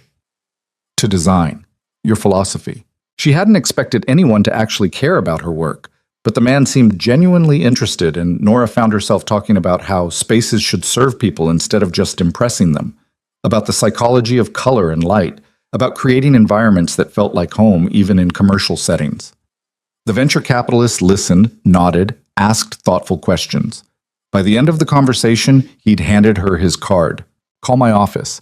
I'm developing a boutique hotel in Soho, and I think you might be exactly what we need." Nora took the card with shaking hands. "Thank you." After he walked away, Caleb leaned close. "See? I told you that you were good at this." "I wasn't doing anything. I was just talking about work." "That's the point. You're passionate about what you do. People respond to that." The evening continued. Dancing, more champagne, endless networking. Nora's feet screamed in her heels, but she kept smiling, kept playing the role. Around midnight, Caleb suggested they slip out early. Nora agreed before he could change his mind. They escaped through a side entrance, avoiding the remaining press. The car was waiting, and Nora collapsed into the back seat with a groan. "I'm never wearing heels again," she declared. "You say that now, but there's another event Saturday. Kill me." Caleb laughed, a real laugh, not the polished chuckle he used at the gala. "You were incredible tonight. I mean it." "I barely said anything." "You didn't have to. You just being there, being yourself, it was enough." He paused. "Thank you." "For what?" "For not making me do this alone." Something in his voice made Nora turn to look at him. In the dim light of the car, he looked vulnerable again. Tired. The mask he wore for the cameras had slipped. "It's not as fun as it looks, is it?" she asked. "The galas, the attention, all of it." "It's exhausting. I do it because I have to, because it's expected, because the family business requires maintaining certain relationships. But I hate it." "Then why do you do it?" "Because Max's future depends on this company staying strong. Because my father built something that employs thousands of people. Because walking away would be selfish." He met her eyes. "But sometimes I think about what it would be like to just stop, to do something different." "Like what?" "I don't know, something that matters, something real." Nora understood that feeling more than she wanted to admit. The weight of expectations, the fear of letting people down, the sense that you were trapped in a life you never actually chose. "What about you?" Caleb asked. "If you could do anything, what would it be?" Nora thought about it. "I'd design spaces for people who actually need them, not luxury hotels for rich tourists, community centers, shelters, affordable housing, places that make a real difference." "Why don't you?" "Because those projects don't pay enough to keep my business alive. So I chase commercial contracts and hope I can make enough money to eventually do the work I actually care about." They looked at each other for a long moment, two people trapped in lives that didn't quite fit, pretending to be something they weren't. "We're quite a pair," Caleb said softly. "Yeah, we really are." The car pulled up outside Nora's building. She reached for the door, then hesitated. "Caleb?" "Yeah? After this week? After we end the engagement? Are we just going to pretend we never knew each other?" He was quiet for so long, Nora thought he wasn't going to answer. "I don't know," he said finally. "I haven't thought that far ahead." Nora nodded, got out of the car, and walked up to her apartment without looking back. Inside, she stripped off the dress, washed off the makeup, and stood in her bathroom staring at her reflection. The designer was gone. Just Nora remained, broke, exhausted, and dangerously close to caring about someone she was supposed to be conning. Her phone buzzed, a text from Caleb. "You forgot this." An image appeared, the venture capitalist's business card sitting on the car seat. Another text. "I'll have the driver bring it by tomorrow." And Nora? Tonight wasn't pretend. Not entirely. Nora stared at the message for a long time, her heart doing something complicated in her chest. She didn't text back, didn't know what to say. Because Caleb was right. Somewhere between the fake story and the real conversations, between the staged photos and the genuine moments, the line between performance and reality had started to blur, and Nora had no idea what to do about it. The business card arrived the next morning with a handwritten note from Caleb. Don't forget to call him. You earned this one on your own. Nora held the card and the note for a long time, sitting at her kitchen table with cold coffee and the kind of exhaustion that came from sleeping badly. She'd spent half the night replaying Caleb's text, the other half trying to convince herself it didn't mean anything. Tonight wasn't pretend. Not entirely. What the hell was that supposed to mean? Her phone rang, Richard Harlow's office. Nora answered on the second ring, her heart in her throat. Ms. Hayes, Mr. Harlow would like to move forward with your proposal. We'd like to schedule a meeting to discuss the contract terms. Nora almost dropped the phone. Yes, absolutely. When? Monday afternoon work for you? Monday is perfect. She hung up and just sat there, staring at nothing. She'd done it. Actually done it. The contract she'd been chasing for months was finally within reach, and she had no idea how much of it was her talent and how much was Caleb's influence. The thought made her stomach turn. Her phone buzzed again. A text from an unknown number. This is Elaine, Caleb's sister. Brunch tomorrow at the estate, 11 a.m. It's a family thing, but Mother insists you come. Sorry in advance. Nora typed back. I'll be there. Another text, this time from Caleb. You don't have to go if you don't want to. I can make an excuse. Nora stared at the message. Part of her wanted to take the out, to have a day where she wasn't performing. But another part, the part that was getting dangerously comfortable in this role, wanted to see him again. I'll be there, she replied. The response came immediately. Thank you. And Nora, congratulations on Harlow. You did that yourself. She wanted to believe him. Saturday morning arrived with rain that turned Manhattan gray and miserable. Nora dressed in one of the casual outfits Vivian had left. Designer jeans that actually fit, a cream sweater that probably cost more than her winter coat, ankle boots that didn't make her feet scream. She looked at herself in the mirror and saw someone who could almost pass for belonging. Almost. The drive to Westchester felt longer in the rain. Nora watched water streak across the car windows and tried to prepare herself for another round of Whitmore family dynamics. At least this time she knew what to expect. Except she didn't. Not really. When she arrived, the house looked different in daylight. Less intimidating, more like an actual home instead of a museum. Elaine met her at the door, looking relieved. Thank God you're here.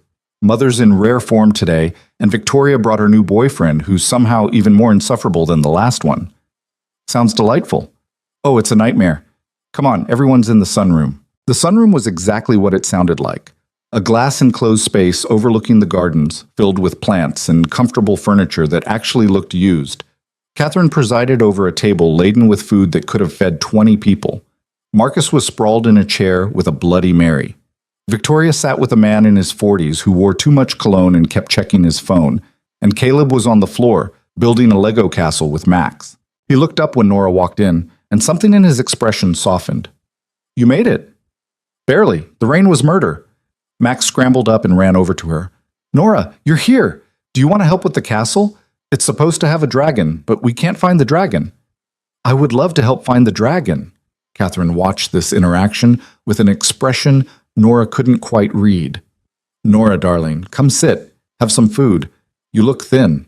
I'm fine, thank you. Nonsense. Marcus, get her a plate.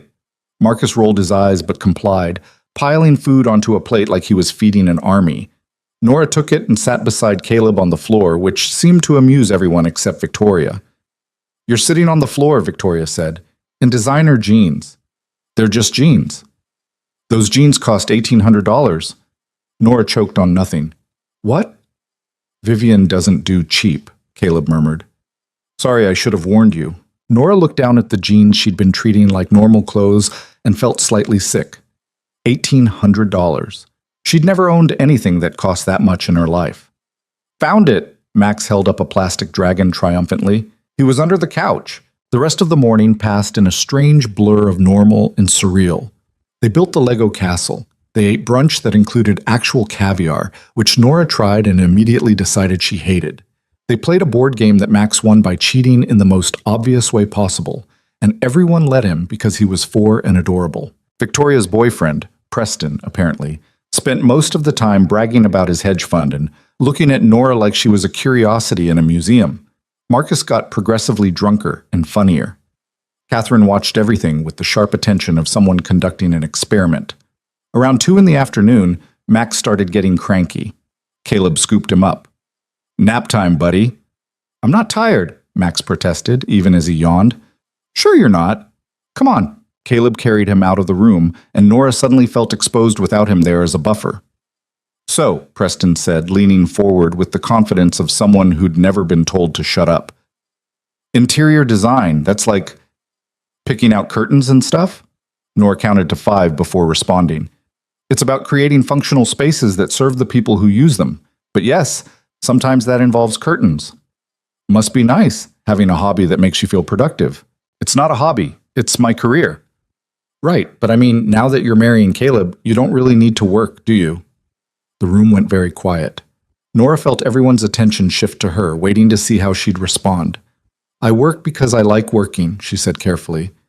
"The fact that I'm engaged doesn't change that."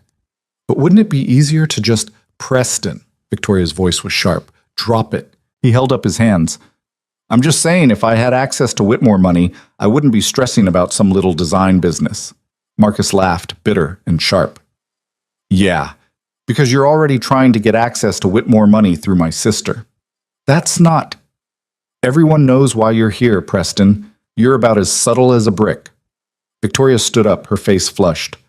"We're leaving." "Vicky, come on, we're leaving, now." They left in a storm of tension, Preston still trying to explain himself. As soon as they were gone, Marcus raised his glass. "And that's why I stay single. Dating is a nightmare." "You stay single because you have commitment issues," Elaine said. "Same thing." Catherine sighed, setting down her teacup with deliberate precision. "Nora, dear, would you join me for a walk? I'd like to discuss something with you privately." It wasn't a request. They put on coats and walked through the gardens, despite the rain, sharing an umbrella that Catherine wielded like a weapon.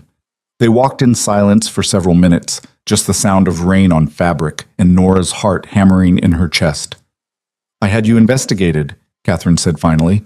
Nora stumbled. "What? Please.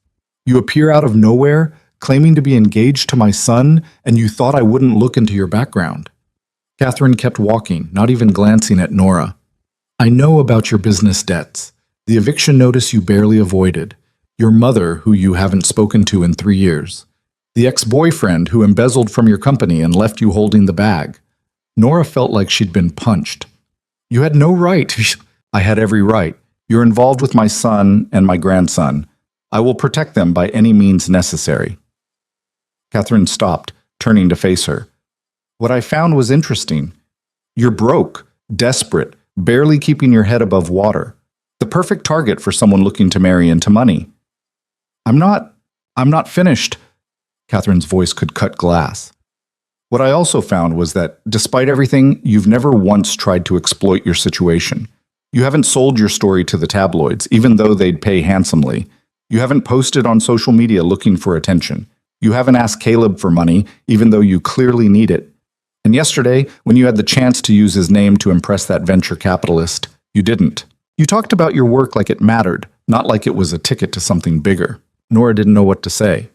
"So either you're playing a very long game," Catherine continued, "or you're genuinely not interested in the Whitmore fortune, which makes you either very smart or very stupid, and I haven't decided which yet." "I don't want Caleb's money," Nora said quietly. "I never did." "Then what do you want?" The question hung in the rain-soaked air. Nora thought about all the lies she'd told, all the performances she'd given. But standing here, being confronted with the truth of who she actually was, the lies felt impossible to maintain. "I want to build something that matters," she said. "I want to prove that I'm not a failure. I want—" She stopped, surprised by the emotion in her throat. "I want to stop feeling like I'm drowning." Catherine studied her for a long moment. "You remind me of myself at your age.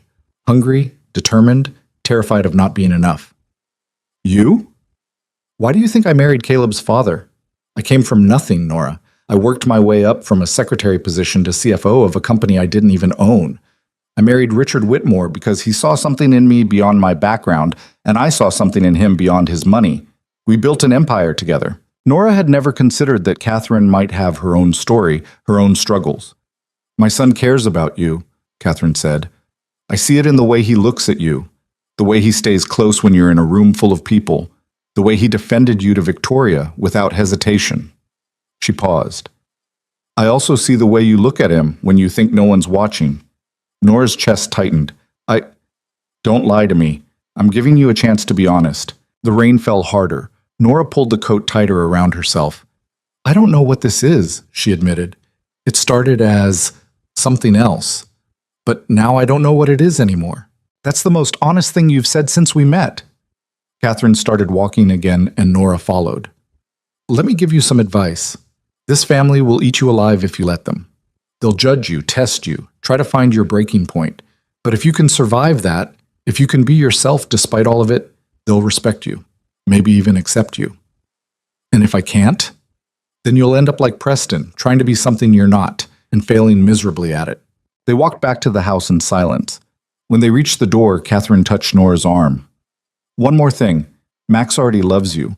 I see it in how he lights up when you arrive. So whatever this is between you and Caleb, be careful. Because if you break that little boy's heart, I won't need to destroy you. You'll destroy yourself. The words hit harder than any threat. Inside, Caleb was coming down the stairs. He took one look at Nora's face and his expression shifted. What happened? Just a chat, Catherine said smoothly. Girl talk. I'm sure you wouldn't understand. She swept past them into the drawing room, leaving Nora and Caleb alone in the foyer. Are you okay? Caleb asked. Your mother had me investigated. He closed his eyes. Of course she did. I'm sorry. She knows everything. The debts, the eviction notice, all of it. And she said I remind her of herself. Nora laughed, a bit hysterical. I don't know what's real anymore. This whole thing has gotten so complicated. Caleb stepped closer, his voice low. Do you want out? We can end this right now. I'll handle my family. And what about Max? What do we tell him? I don't know. But I won't keep you trapped in something that's making you miserable. Nora looked up at him, at this man who'd been a stranger less than a week ago and was now something else entirely. Something she didn't have a name for. I'm not miserable, she said quietly. No? Terrified, confused, completely out of my depth, but not miserable. Something passed between them, an understanding, an acknowledgement of whatever this was becoming. Nora? Max's voice interrupted from upstairs. Daddy, I can't find Mr. Whiskers. Caleb looked torn between staying and going. Nora made the choice for him. Go, I'll wait here. He went, and Nora stood in the enormous foyer of the Whitmore estate, surrounded by wealth she'd never have, living a lie that was starting to feel more real than her actual life. Her phone buzzed. A text from an unknown number with a Manhattan area code. This is Amanda Chen from the gala. I wasn't joking about the Hamptons renovation. Call me when you have a chance to discuss. Another opportunity. Another door opening because of Caleb's world, not her own merit. Except that wasn't fair, was it? She'd earned Amanda's interest by being honest about her approach to design. The venture capitalist card sat in her purse because she'd spoken passionately about her work. Even Richard Harlow had chosen her proposal before Caleb had a chance to make any calls on her behalf. Maybe she was better at this than she thought. Maybe she'd been so busy drowning that she'd forgotten she knew how to swim. Caleb came back downstairs carrying a stuffed cat. Crisis averted. Mr. Whiskers was in the blanket fort. Important work. The most important. He looked at her carefully. Do you want to stay for dinner? Mother will insist, but I can get us out of it if you need to leave. Nora thought about her empty apartment, the weekend stretching ahead with nothing but her own thoughts for company. She thought about Max, who'd already asked twice when she was coming back. She thought about this strange family that was starting to feel less strange and more like somewhere she could maybe, possibly, belong. I'll stay, she said. Relief crossed Caleb's face. Good, because I need backup against Marcus when he gets drunk enough to start telling embarrassing stories about my college years. Dinner was chaotic in a way Nora was starting to recognize as normal for the Whitmores. Max insisted on sitting between Nora and Caleb, narrating every bite of food like he was a food critic. Marcus did indeed start telling embarrassing stories, including one about Caleb getting stuck in a tree at his own graduation party. Elaine talked about her charity work with genuine passion. Catherine presided over it all with the satisfied expression of someone watching a play they'd directed. Nora found herself laughing more than she'd laughed in months. Real laughter, not the polite kind she used at business meetings. After dinner, while Catherine and Elaine were handling something in the kitchen, Marcus cornered Nora on the terrace. "Can I ask you something?" he said. "Do I have a choice?" "Not really." He leaned against the railing, studying her. "Are you actually in love with my brother?" Nora's heart stopped. I'm not trying to catch you in a lie. I'm genuinely asking." Marcus's usual humor was gone, replaced by something serious. "Caleb hasn't let anyone get close since Rebecca died. Not romantically, barely even platonically. He turned himself into this closed-off workaholic who only came alive around Max. And then suddenly, you appear, and he's different." "Different how?" "Lighter. Like he's remembering how to be a person instead of just a father and a CEO. Marcus paused. "I don't care how you two met or what the real story is. What I care about is that my brother is happy for the first time in years. So I'm asking, are you going to break his heart?" Nora felt the weight of the question settle over her. "I don't want to hurt him." "That's not the same as saying you won't." "I know." They stood in silence for a moment, the evening air cool against Nora's skin. "For what it's worth," Marcus said, "I like you. You're not impressed by the money, you're not fake, and you can keep up with this family's particular brand of insanity. That's rare." "Thanks, I think. But if you do hurt him, I'll make your life hell, just so we're clear." "Crystal clear." Marcus grinned, the humor back in his expression. Good talk. The evening wound down around 10. Max had already fallen asleep on the couch, and Caleb carried him up to bed. Nora said her goodbyes to the family, enduring Catherine's air kisses and Elaine's warm hug and Marcus's knowing look. Caleb walked her to the car, his hands shoved in his pockets. "Thank you for staying," he said. "I know it's a lot." "Your family is intense." "That's a polite way of putting it." Nora hesitated, then decided to just say it. "Your mother told me Max loves me. Is that true?" Caleb was quiet for a moment. "Yeah. He talks about you constantly, asks when you're coming back, shows his dinosaurs to empty rooms, and says he's practicing for when Nora visits." The information made Nora's chest ache. "Caleb, what are we doing? We said 1 week. It's been almost a week, and we're in deeper than ever." "I know." "So what happens now?" He looked at her, and in the dim light from the house, she could see the conflict in his expression. "What do you want to happen?" "I don't know. This was supposed to be fake. And now? Now it feels real. Or parts of it do, and that terrifies me." Caleb stepped closer, close enough that Nora could feel the warmth of him. "You terrify me too. You show up in my life completely by accident, and suddenly everything is different. I can't stop thinking about you. I look forward to seeing you. I care about what you think, what you want, whether you're okay." "Caleb, I'm not asking you for anything. I just wanted you to know." He brushed a strand of hair from her face, the gesture so gentle it made Nora want to cry. "Whatever this is, whatever it becomes, you get to decide. Not me, not my family, not the press. You." Nora looked up at him, at this man who'd started as an angry stranger in a towel and had somehow become someone she couldn't imagine not knowing. "I need time," she said, "to figure out what I want. What this is. Take all the time you need." He kissed her forehead, chaste, sweet, nothing like the kiss people would expect from an engaged couple. But it felt more intimate than anything Nora had experienced in years. She got in the car, and Caleb watched until they pulled away. The drive back to Manhattan gave Nora too much time to think. About Catherine's warning, about Marcus's question, about the way Caleb looked at her like she mattered, about the fact that in less than a week, she'd gone from broke and desperate to fake engaged to a billionaire, with actual job opportunities and a little boy who loved her, and a family that was starting to accept her despite everything. Her phone rang. Her mother. Nora had been avoiding this call for days. She answered. "Nora Marie Hayes, you have exactly 5 seconds to explain to me what the hell is going on before I drive to New York and drag you home by your ear." "Hi, Mom." "Don't hi, Mom me. I've been seeing your face all over the internet. Engaged? To a billionaire?" And you didn't think to call your own mother? Nora closed her eyes. It's complicated. Complicated how? Either you're engaged or you're not. I'm engaged. The lie came out automatically. Nora heard her mother's sharp intake of breath. To Caleb Whitmore, the hotel heir. Yes, the man who's worth more than most small countries. I don't know his exact net worth, Mom. How did you even meet someone like that? You can barely afford rent. And there it was. The disappointment, the disbelief, the implication that Nora wasn't good enough for this. We met at a conference, Nora said, reciting the lies she'd told so many times it was starting to feel like truth.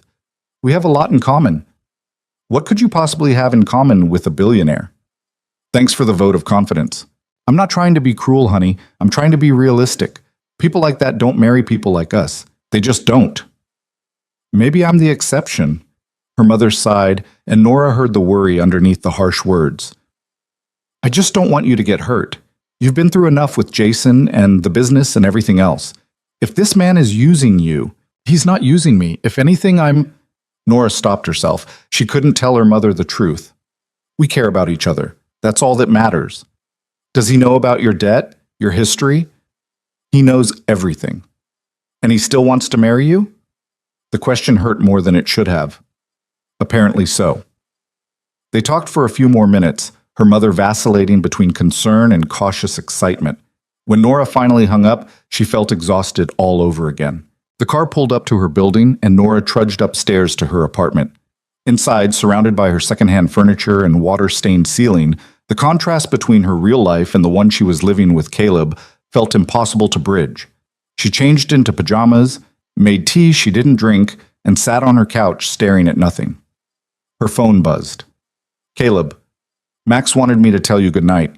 He says Mr. Whiskers says goodnight too. A photo appeared, Max in his pajamas, holding up the stuffed cat, grinning at the camera.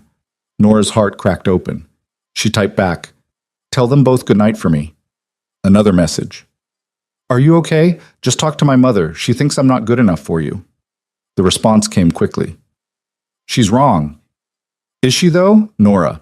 You're talented, smart, kind, and stronger than you give yourself credit for. Anyone would be lucky to be with you.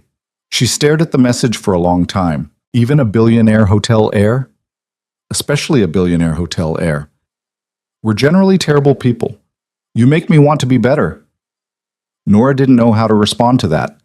Didn't know how to handle the warmth spreading through her chest, the dangerous feeling that maybe this could actually be real. Get some sleep, Caleb wrote. Monday's going to be big. The Harlow contract is yours. You don't know that. Yes, I do. Because you're brilliant, and Richard Harlow isn't stupid enough to pass on someone brilliant. Nora set her phone down and let herself cry. From exhaustion, from stress, from the overwhelming feeling of being seen by someone who had no reason to see her at all. Tomorrow, she'd figure out what to do about the engagement, about her feelings, about the increasingly complicated reality of her life. Tonight, she'd let herself believe that maybe her mother was wrong. Maybe she was exactly good enough. Monday morning arrived with the kind of sunshine that felt like a taunt. Nora stood in front of her closet, staring at the row of borrowed clothes that now made up half her wardrobe, and felt the weight of what she was about to do. The Harlow contract meeting was at 2. She had 5 hours to prepare, to rehearse, to convince herself she deserved this. Her phone rang. Caleb. How are you feeling? He asked. Like I'm going to throw up. That's normal before big meetings. Is it normal to question whether you actually earned the meeting or just got it because you're fake engaged to someone with connections? Silence on the other end. Then, Nora, we need to talk about that. About what? About whether this is still fake. Nora's heart stopped. Caleb, I know what we agreed. 1 week, then we're done. But it's been a week, and I don't want to be done. He paused, and she could hear the vulnerability in his voice. Do you? She sat on her bed, gripping the phone like a lifeline. I don't know what I want anymore. That's not a no. It's not a yes either. Can we talk about this? In person, after your meeting? I need to focus on the contract right now. I know, I'm sorry, I shouldn't have... He stopped. You're going to kill it today. I know you will. And Nora? Whatever happens with us, you earned this. Don't ever doubt that. He hung up before she could respond. Nora spent the next 4 hours preparing until she could recite her proposal in her sleep. She dressed in one of Vivian's power suits, did her makeup carefully, tried to look like someone who belonged in a boardroom instead of drowning in debt. The car Caleb sent picked her up at 1:30. She didn't argue about it anymore. Richard Harlow's office was on the 43rd floor of a building in Midtown, all glass and steel, and the kind of minimalist design that screamed money. His assistant led Nora to a conference room where Harlow waited with his project manager and a lawyer. "Ms. Hayes." Harlow stood, shaking her hand. "Good to see you again." They sat, and Nora pulled out her revised proposal. She'd stayed up until 3 in the morning refining it, incorporating feedback from the first meeting, adding details she thought would address their concerns. For the next hour, they went through every aspect of the project: budget, timeline, materials, the design philosophy that would guide every decision. Harlow asked tough questions, and Nora answered them with a confidence she didn't entirely feel but had learned to fake. The project manager took notes. The lawyer looked bored until Nora mentioned sustainable materials, then suddenly perked up with questions about environmental impact and LEED certification. When it was over, Harlow sat back in his chair, studying Nora with an expression she couldn't read. "You've clearly put a lot of thought into this," he said. "This project matters to me. I want to get it right. Even though it's boutique scale, I know designers with your talent usually aim for bigger contracts."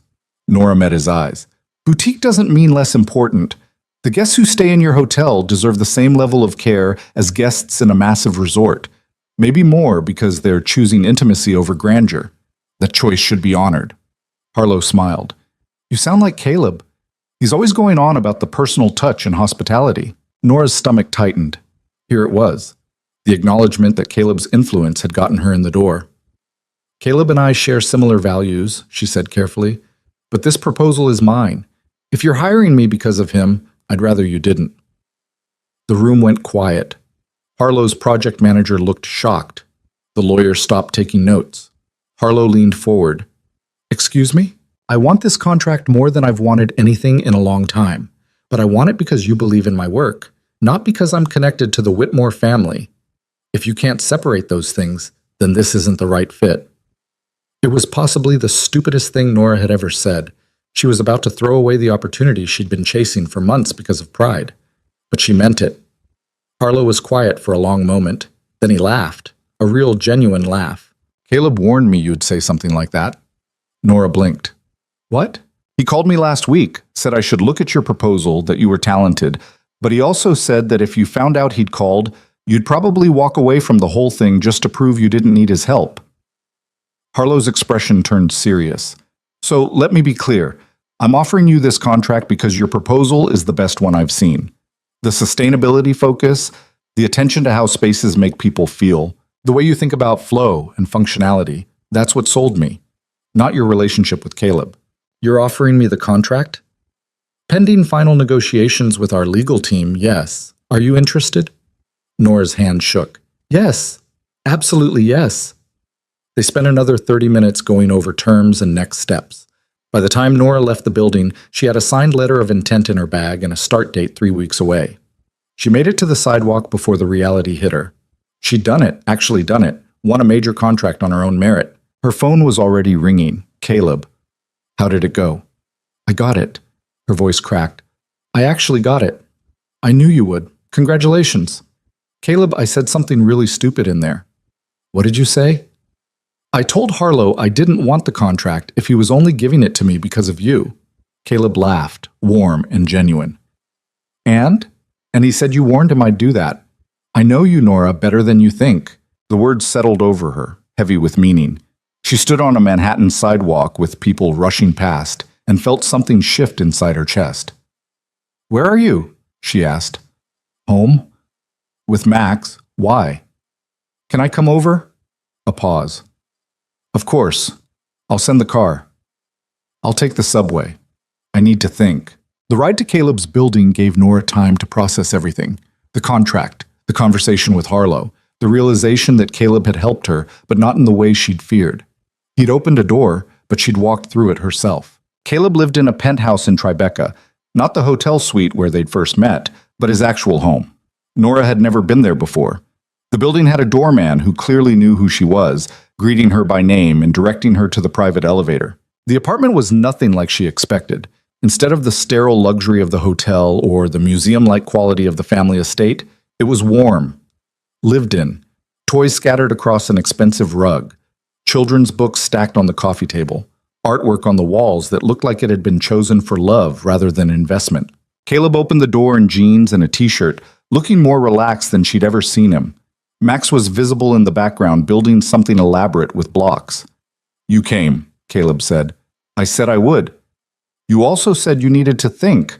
I wasn't sure what conclusion you'd come to." Nora stepped inside and Max looked up, his face lighting up. "Nora, you're here! Look at my tower!" She walked over to admire the block tower, which was impressively tall and precarious. "That's amazing. How many blocks is it?" "I don't know. I can't count that high yet." Max looked at her seriously. "Are you staying for dinner?" She glanced at Caleb. "You're welcome to stay," he said quietly. "Then yes, I'm staying." Max cheered and went back to his tower. Caleb led Nora to the kitchen, which was actually functional despite being high-end. There were sippy cups in the sink and drawings held to the refrigerator with magnets. "I'm making pasta," Caleb said. "Nothing fancy. Max won't eat anything that's not shaped like dinosaurs anyway." "You cook?" "When the nanny has the night off, yes. I'm not completely useless." Nora sat at the kitchen island, watching him move around the space with easy familiarity.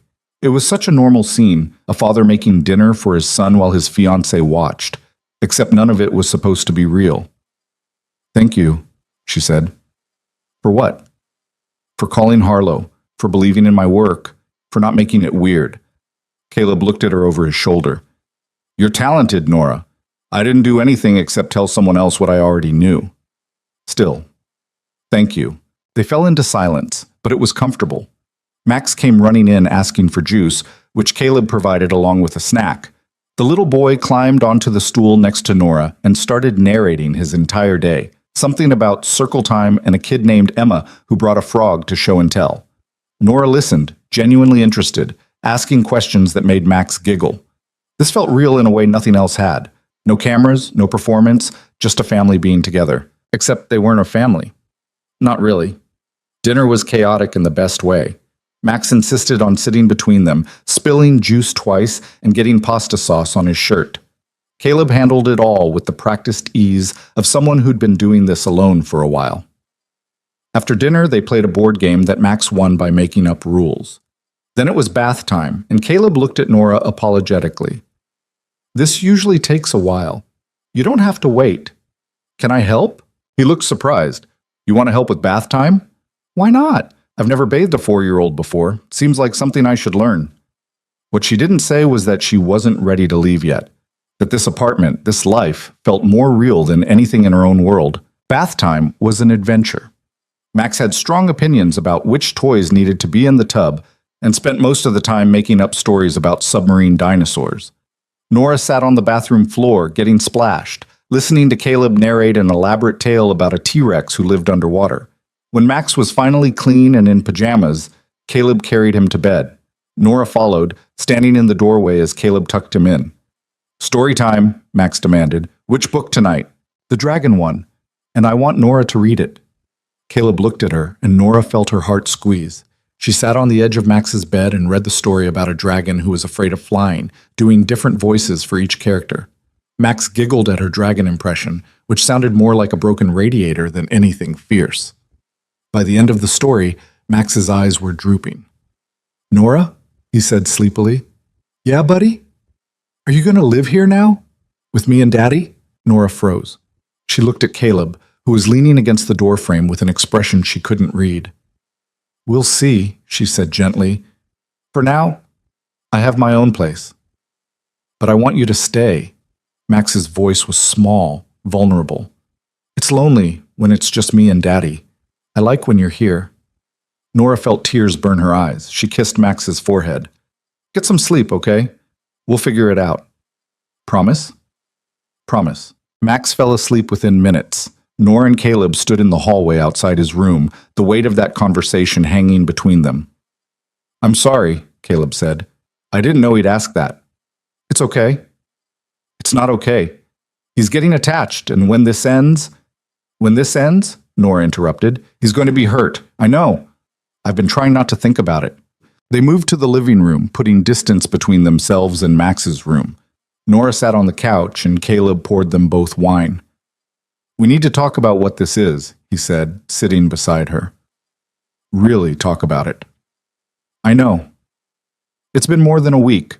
The agreement was 1 week, then we'd end it, but we haven't ended it. We keep going to family events, keep acting like this is real, and the press is eating it up. There are already rumors about wedding dates. Nora took a long drink of wine. What do you want to do?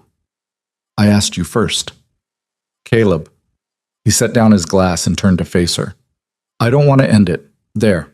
That's the truth. I don't want to go back to pretending we don't know each other. I don't want to explain to Max why you're not coming around anymore. And I don't want to stop seeing you. Nora's breath caught. This was supposed to be fake. I know what it was supposed to be. I'm telling you what it is now. For me, at least. He reached for her hand. You make me laugh. You call me on my bullshit. You play with my son like he's the most important person in the world. You fit into my life in a way I didn't think anyone could after Rebecca died. I'm not Rebecca. I don't want you to be Rebecca. I want you to be you. His grip on her hand tightened. I'm falling for you, Nora. I've been falling for you since you stood in that hallway in your wrinkled clothes and refused to be intimidated, and I need to know if there's any chance you feel the same way. Nora looked at their joined hands, at this man who'd started as a mark and a con, and had become someone she couldn't imagine losing. I'm terrified, she whispered. Of what? Of this? Of you? Of the fact that I'm broke and broken and you're... She gestured around the apartment. This. All of this. Your world, your family, your life. And it's so far from mine that I don't even know how to bridge the gap. So we build a bridge together. What if I can't do this? What if I fail? What if you succeed? Caleb cupped her face, making her look at him. You've spent so long expecting things to fall apart that you can't see when they're actually coming together. The contract with Harlow? You earned that. Amanda Chen wanting to hire you? You earned that too. My family liking you despite your background? You earned every bit of their respect. And you? Nora asked. Did I earn you, or is this just proximity and convenience? You think this is convenient? Caleb laughed, but there was no humor in it. Nora, you're the most inconvenient person who's ever entered my life. You make me question everything. You challenge me. You make me want to be better than I am. That's not convenience. That's... He stopped himself, but Nora heard what he didn't say. Say it, she whispered. I'm in love with you. The words hung in the air between them, real and terrifying and impossible to take back. Nora closed her eyes. We've known each other for less than 2 weeks. I know. This is insane. I know that too. Your family is going to think I'm using you. The press is going to tear me apart. My mother is going to have a heart attack. Probably. Nora opened her eyes and found Caleb watching her with an expression so open, so vulnerable, that it broke something inside her chest. I'm falling for you too, she admitted. I've been fighting it because it's stupid and reckless and makes no sense. But I can't stop. Every time I'm with you, every time Max looks at me like I matter, every time your family almost accepts me, I fall a little harder. Caleb kissed her. Not the chaste forehead kiss from before, but a real kiss. Deep and desperate and full of everything they'd been holding back. Nora kissed him back, wrapping her arms around his neck, letting herself fall completely. When they finally pulled apart, both breathing hard, Caleb rested his forehead against hers. So where does that leave us? He asked. I don't know. We can't keep calling this fake when it's clearly not. Then let's stop calling it fake. Let's make it real. Nora pulled back to look at him. You want to actually be engaged? For real? Eventually, yes. But for now, I just want to be with you. No pretending, no performance. Just us figuring this out together. It was terrifying and exhilarating and completely insane. But Nora found herself nodding. Okay, but we need ground rules. Like what? Like we tell people the truth. Not the press, not yet. But your family, my mother, they deserve to know the real story. Caleb hesitated. My mother already suspects. She's not stupid. Then let's tell her. Let's tell all of them. The fake engagement becomes a real relationship. We're dating, taking it slow, seeing where it goes. What about Max? Nora thought about the little boy sleeping down the hall, the way he'd asked if she was going to live there, the hope in his voice. We're careful with Max. We don't make promises we can't keep. We let him set the pace for how much I'm in his life. Caleb nodded slowly. I can live with that. They sat together on the couch, Nora's head on Caleb's shoulder, processing the fact that they'd just turned a con into something real. My mother is going to lose her mind, Nora said. My mother is going to throw a party. The press is going to dig even deeper into my background. Let them. There's nothing to hide anymore. Nora turned to look at him. Aren't you worried about what they'll find? The debt, the failed business, my messy history? No, because none of that defines you. You're rebuilding, you're fighting, you're stronger than anyone I know. If the press wants to judge you for having a past, they can go to hell. She kissed him again, softer this time. When did you get so good at this? At what? Making me believe I'm worth something. You've always been worth something. I'm just helping you see it. They talked for hours after that, curled up together on the couch, mapping out how this could actually work. Caleb would tell his family the truth about how they met, framing it as a misunderstanding that turned into something real. Nora would call her mother and explain that the engagement had been rushed, but was now becoming genuine. They'd continue going to events together, but as an actual couple instead of performing one. And they'd take it slow with Max, making sure he understood that Nora cared about him, but that things were still new. Around midnight, Nora started to leave. Caleb walked her to the door. Stay, he said. I can't. Not with Max here. It's too soon. I meant stay in the guest room. It's late, and I don't want you going home alone. Nora considered it, then nodded. Okay, but I need to leave early tomorrow. I have a meeting with Amanda Chen about the Hamptons project. Look at you, collecting contracts. Don't jinx it. Caleb showed her to the guest room, which was decorated in soft blues and had an ensuite bathroom. He lingered in the doorway. Thank you, he said. For what? For giving this a chance, for not running when you had every reason to. I'm still terrified, Nora admitted. Me too, but I think that means we're doing it right. He kissed her goodnight and left, closing the door behind him. Nora changed into a t-shirt Caleb had given her and climbed into the guest bed, surrounded by luxury she was starting to get used to. Her phone buzzed, a text from Marcus. So, are you two actually together now, or are we still pretending? Nora stared at the message, then typed back. How did you know? Please. I've seen the way Caleb looks at you. He hasn't looked at anyone like that since Rebecca. I'm not an idiot. We're taking it slow. Good. He needs slow. And Nora? Welcome to the family, for real this time. She set the phone down and closed her eyes, letting the reality sink in. She'd gone from a broke designer sleeping in the wrong hotel room to the girlfriend of a billionaire with actual job prospects and a complicated family that was starting to feel like her own. It was insane, all of it. But for the first time in years, Nora Hayes felt like she was exactly where she was supposed to be. The next morning, Nora woke to the smell of pancakes and the sound of Max giggling. She padded out to the kitchen in Caleb's t-shirt and found both of them covered in flour. We're making breakfast, Max announced. Daddy let me crack the eggs. I can see that, Nora said, taking in the mess. Caleb looked up and smiled at her in a way that made her heart skip. Coffee, please? She sat at the island while they finished making pancakes, watching Caleb teach Max how to flip them without making a disaster. It was domestic and sweet and everything Nora had never let herself want. After breakfast, after she'd helped clean up and said goodbye to Max, Caleb walked her to the elevator. When can I see you again? He asked. Tomorrow? I'll have more details about the Harlow contract by then. Dinner at my place. I'll cook. You really need to stop spoiling me. Never. The elevator arrived and Nora stepped inside. Just before the doors closed, Caleb called out, Nora? Yeah? I meant what I said last night, all of it. The doors closed on his smile, and Nora rode down to the lobby with a grin she couldn't suppress. Her phone rang immediately. Her mother. You're dating him for real now, aren't you? Her mother said without preamble. How did you? A mother knows. Also, Marcus Whitmore posted something cryptic on Instagram about welcoming someone to the family. I might be old, but I'm not dead. Nora laughed. Yes, Mom, we're dating for real now. And the engagement? That part was complicated. But we're starting over, doing it right this time. Her mother was quiet for a moment. Are you happy? The question caught Nora off guard. When was the last time her mother had asked about her happiness instead of her stability? Yeah, she said softly.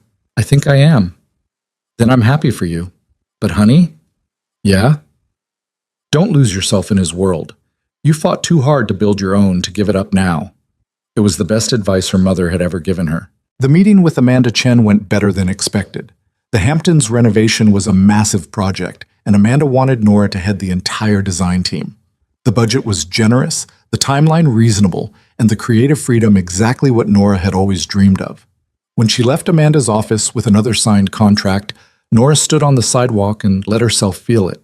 The success, the opportunity, the fact that she'd gone from drowning to swimming in less than 2 weeks. Her phone buzzed. Caleb. How did it go? I got it. Both contracts. I'm officially too busy to fail. I never had any doubt. Celebrate tonight? I'll make your favorite. You don't know my favorite? Then tell me and I'll learn. Nora smiled at her phone like an idiot, not caring who saw. That night, she went back to Caleb's apartment. Max was already asleep, and Caleb had made dinner, pasta with homemade sauce, nothing fancy, but made with care. They ate and talked about their days, about the contracts Nora had signed, about Max's latest dinosaur obsession. It felt normal, real, like something that could actually last.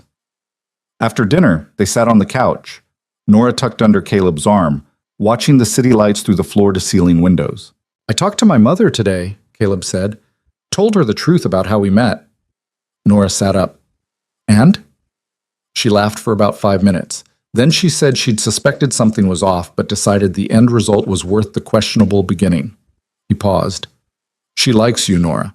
Actually likes you, not just tolerates you. That's terrifying. It's a good thing. Trust me. They sat in comfortable silence for a while, just being together. Can I ask you something? Nora said. Anything. What was she like? Rebecca? Caleb tensed slightly, but he didn't pull away. She was brilliant, a doctor, specialized in pediatric oncology. We met at a hospital fundraiser, and she spent the entire night talking about her patients instead of networking. I fell in love with her that night. How long were you married? 6 years. Max was 2 when she got diagnosed. She fought for 18 months, but the cancer was aggressive. His voice was steady but quiet. She made me promise I'd move on, that I wouldn't spend the rest of my life alone just because she was gone. I told her I would, but I didn't believe it.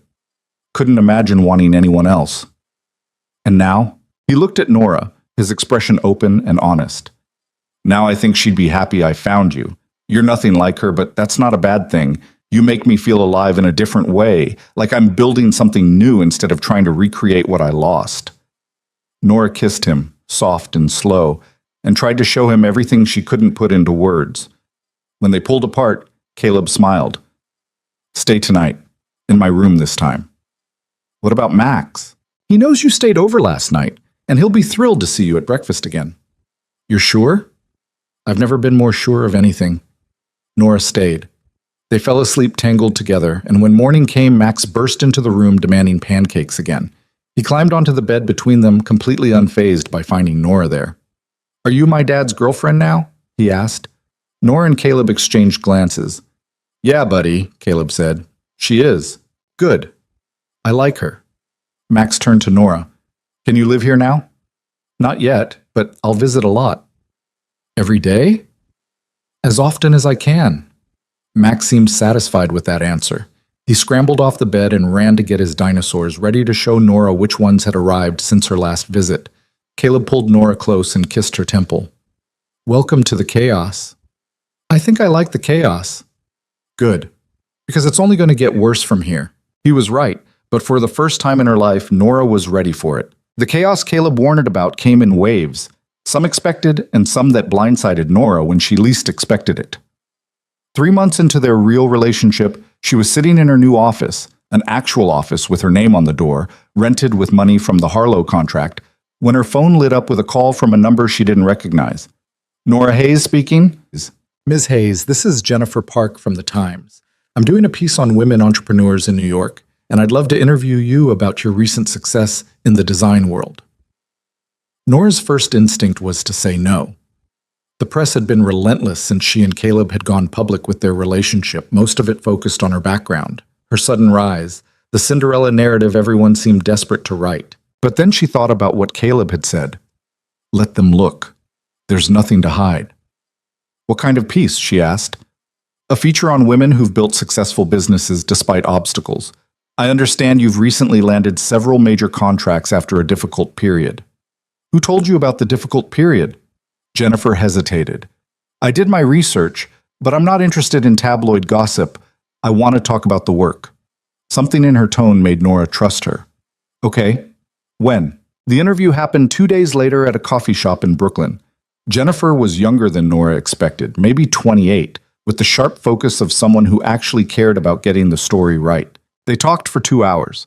About Nora's education, her early struggles, the business partner who'd stolen from her. About the decision to keep going even when everything fell apart.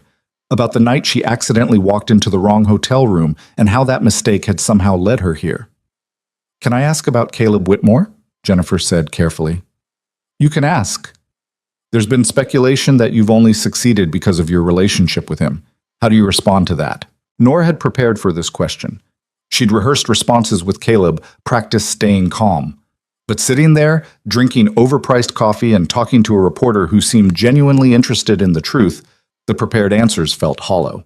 Caleb opened doors for me, she said honestly. I won't pretend he didn't, but I'm the one who walked through them. He got me the meeting with Richard Harlow, but I'm the one who won that contract with my proposal. He introduced me to people at the gala, but I'm the one who impressed them enough to hire me. So you're saying the relationship helped? I'm saying that's how the world works. People with connections get opportunities that people without them don't. I got lucky, but I also worked my ass off to deserve that luck. Nora leaned forward. And you know what? I'm tired of apologizing for it. Yes, I'm dating someone wealthy. Yes, that comes with advantages, but I'm also talented and I earned my place in this industry. Jennifer smiled. That's a good quote. Please don't make me sound like an entitled brat. I'll make you sound like what you are. Someone who's honest about the realities of success while also owning her achievements. The article came out 2 weeks later. It was fair, balanced, and portrayed Nora as someone who'd overcome obstacles without pretending those obstacles made her a saint. The comments section was predictably mixed. Some people praised her honesty, others called her a gold digger, but Nora found she didn't care as much as she thought she would. She was too busy working. The Harlow project consumed her days. The design team she'd assembled was small but talented, and watching her vision come to life was more satisfying than anything she'd experienced. The Hamptons renovation with Amanda Chen was equally demanding, requiring weekly site visits and constant problem-solving. Nora hired an assistant, then another designer. Her little firm was growing slowly but steadily into something sustainable, but the work meant less time with Caleb and Max, and that created its own complications. 4 months in, she and Caleb had their first real fight. It started small. Nora had to cancel dinner because of a client emergency. Then she missed Max's school performance because she was at a construction site in the Hamptons. Then she showed up to a Whitmore family event an hour late, exhausted and covered in plaster dust. Caleb didn't say anything at first. He was patient, understanding, supportive in all the ways she'd learned to expect from him. But patience had limits. We need to talk, he said one night after Max had gone to bed. Nora looked up from her laptop where she'd been reviewing fabric samples. About what? About the fact that you've been here twice in the last 2 weeks. I've been busy, you know that. I do know that, but Max doesn't understand why you keep promising to come over and then canceling. Guilt hit Nora like a physical blow. I never promised. You told him you'd help build his Lego set. You said you'd come to his soccer game. You said a lot of things, Nora. I said I'd try. I never guaranteed. He's 4. He doesn't understand the difference between I'll try and I'll be there. Nora closed her laptop, anger rising in her chest. So what are you saying? I should give up my career to be available whenever Max wants me around? That's not what I'm saying. Then what are you saying? Caleb ran his hand through his hair, frustrated. I'm saying we need to find a balance. You're building something important, and I'm proud of you. But you're also part of this family now, and that comes with responsibilities. I never asked to be part of your family. The words came out harsher than she intended. Caleb's expression shuddered. You're right, he said quietly. You didn't ask for any of this. Maybe that's the problem. What's that supposed to mean? It means I'm all in, Nora. I love you. I want you in my life and in Max's life, but I need to know you want that too, not just when it's convenient. I do want that. Then act like it. His voice rose, then immediately dropped. I'm sorry, I shouldn't have yelled. They stood in the kitchen, the space between them feeling wider than it was. I don't know how to do this, Nora said finally. I don't know how to be what Max needs and also build my career. I spent years fighting to get here, and now that I'm finally succeeding, I'm terrified of losing it. I'm not asking you to lose anything. I'm asking you to make space for us. What if I can't? What if I'm not capable of being the person you need? Caleb crossed the space between them, taking her hands. You are capable. You're one of the most capable people I know. But you're so scared of failing that you're sabotaging the parts of your life that are actually working. That's not fair, isn't it? His eyes searched hers. You're brilliant at your job because you pour everything into it.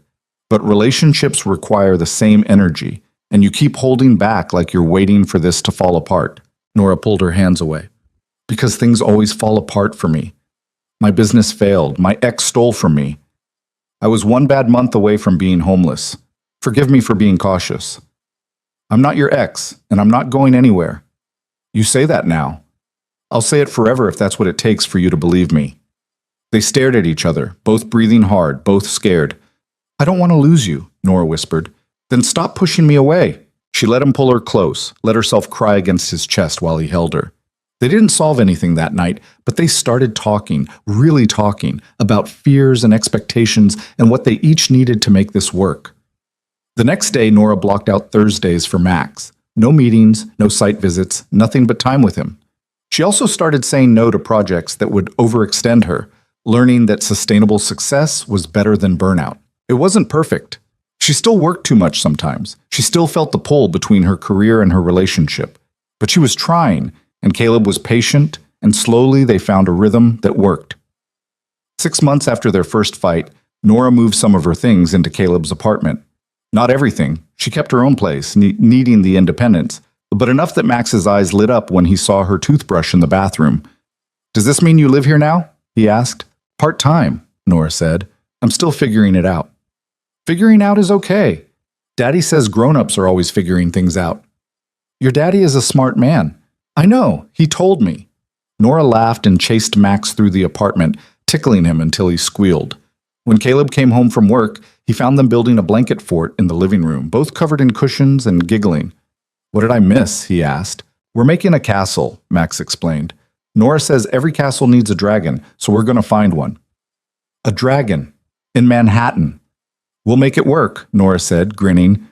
Caleb looked at her, disheveled, happy, completely at home in his space, and fell in love with her all over again. That night, after Max was asleep, Caleb found Nora on the terrace, looking out at the city. What are you thinking about? He asked. How different my life is now. 6 months ago, I was sleeping in the wrong hotel room and panicking about my future. Now she gestured around, here, with you, with Max, building a business that's actually succeeding. Any regrets? About 1,000, but none of them involve you. He wrapped his arms around her from behind and they stood together watching the lights of Manhattan. I want to marry you, Caleb said. For real this time. Not fake, not for show, because I love you and I want you in my life permanently. Nora's heart stuttered. Caleb, I'm not proposing, not yet. I know you're not ready. He turned her to face him. But I want you to know that's where I'm headed. So when I do ask, you won't be surprised. What if I say no? Then I'll ask again later and keep asking until either you say yes or you convince me you actually mean no. You're ridiculous. I'm in love. It's basically the same thing. Nora kissed him, soft and slow, trying to show him what she couldn't quite say yet, that she loved him too, that she was getting closer to being ready, that for the first time in her life, forever didn't sound like a trap. The next several months were a blur of work and family and learning how to balance both. Nora's business grew. She hired 2 more designers and moved into a bigger office space. The Harlow Hotel opened to rave reviews, with several design publications praising her work. The Hamptons project was featured in Architectural Digest. She was becoming known not as Caleb Whitmore's girlfriend, but as Nora Hayes, the designer with the unique approach to commercial spaces. It felt good. Better than good. It felt earned. But success came with its own challenges. More clients meant more pressure, more publicity meant more scrutiny, and more time away from Caleb and Max meant more guilt. The guilt came to a head on Max's 5th birthday. Nora had promised to help plan the party. She'd sworn she'd be there for the whole thing. But the morning of the party, disaster struck at the Harlow site, a water main break that threatened to destroy weeks of work. She called Caleb, voice shaking. "I have to go to Brooklyn. The site is flooding, and if I don't get there now, we're going to lose everything." "Nora, it's Max's birthday." I know, and I'm so sorry, but I can't let this project fail." Silence on the other end. Then, "Do what you need to do." He hung up before she could explain further. Nora spent 6 hours at the construction site working with contractors to contain the damage. By the time she got back to the apartment, the party was over. Wrapping paper littered the floor, cake crumbs on plates. Max sitting on the couch with Caleb, looking at photos on a tablet. "Nora!" Max ran to her, then stopped. "You missed my party." "I know, buddy. I'm so sorry. There was an emergency at work." "There's always an emergency at work." Max's voice was small, hurt in the way only children could be. "You said you'd be here." "I wanted to be here, but sometimes grown-ups have to." "You promised." Tears welled in his eyes. "You promised, like you promised to live here. But you still have your other apartment. You promised like you promised to come to my soccer games, but you only came to 2. You promise a lot of things, and then you don't do them." Each word was a knife. Nora looked at Caleb, silently begging for help, but his expression was carefully neutral. "Max, go to your room," Caleb said quietly. "Nora and I need to talk." Max ran off, and Nora heard his bedroom door slam. "Caleb, I'm sorry. The flooding was catastrophic. And if I hadn't gone, I know. You had to save your project." His voice was flat, emotionless. "You always have to save your project. That's not fair. Isn't it? You missed his birthday, Nora. His 5th birthday, the first one you were supposed to be here for as part of his life. I didn't plan for the water main to break, but you did plan to prioritize work over him. Again." Caleb stood, and Nora saw how tired he looked. "I defended you to him. Every time you canceled, every time you were late, I made excuses. I told him you were building something important, that you cared about us, that work was just demanding right now. But I'm tired, Nora. I'm tired of explaining why the person who says she loves us keeps choosing everything else. I do love you, then show us. Not just when it's convenient, not just when work is slow, all the time, because that's what family means." Nora felt tears spill down her cheeks. "I don't know if I can do this. Be what you need and also be successful. Every time I think I've found balance, something tips and I'm scrambling again. So figure it out, or don't, but stop stringing us along while you decide." "Are you breaking up with me?" Caleb closed his eyes. "I'm asking you to choose, really choose. Not with words, but with actions.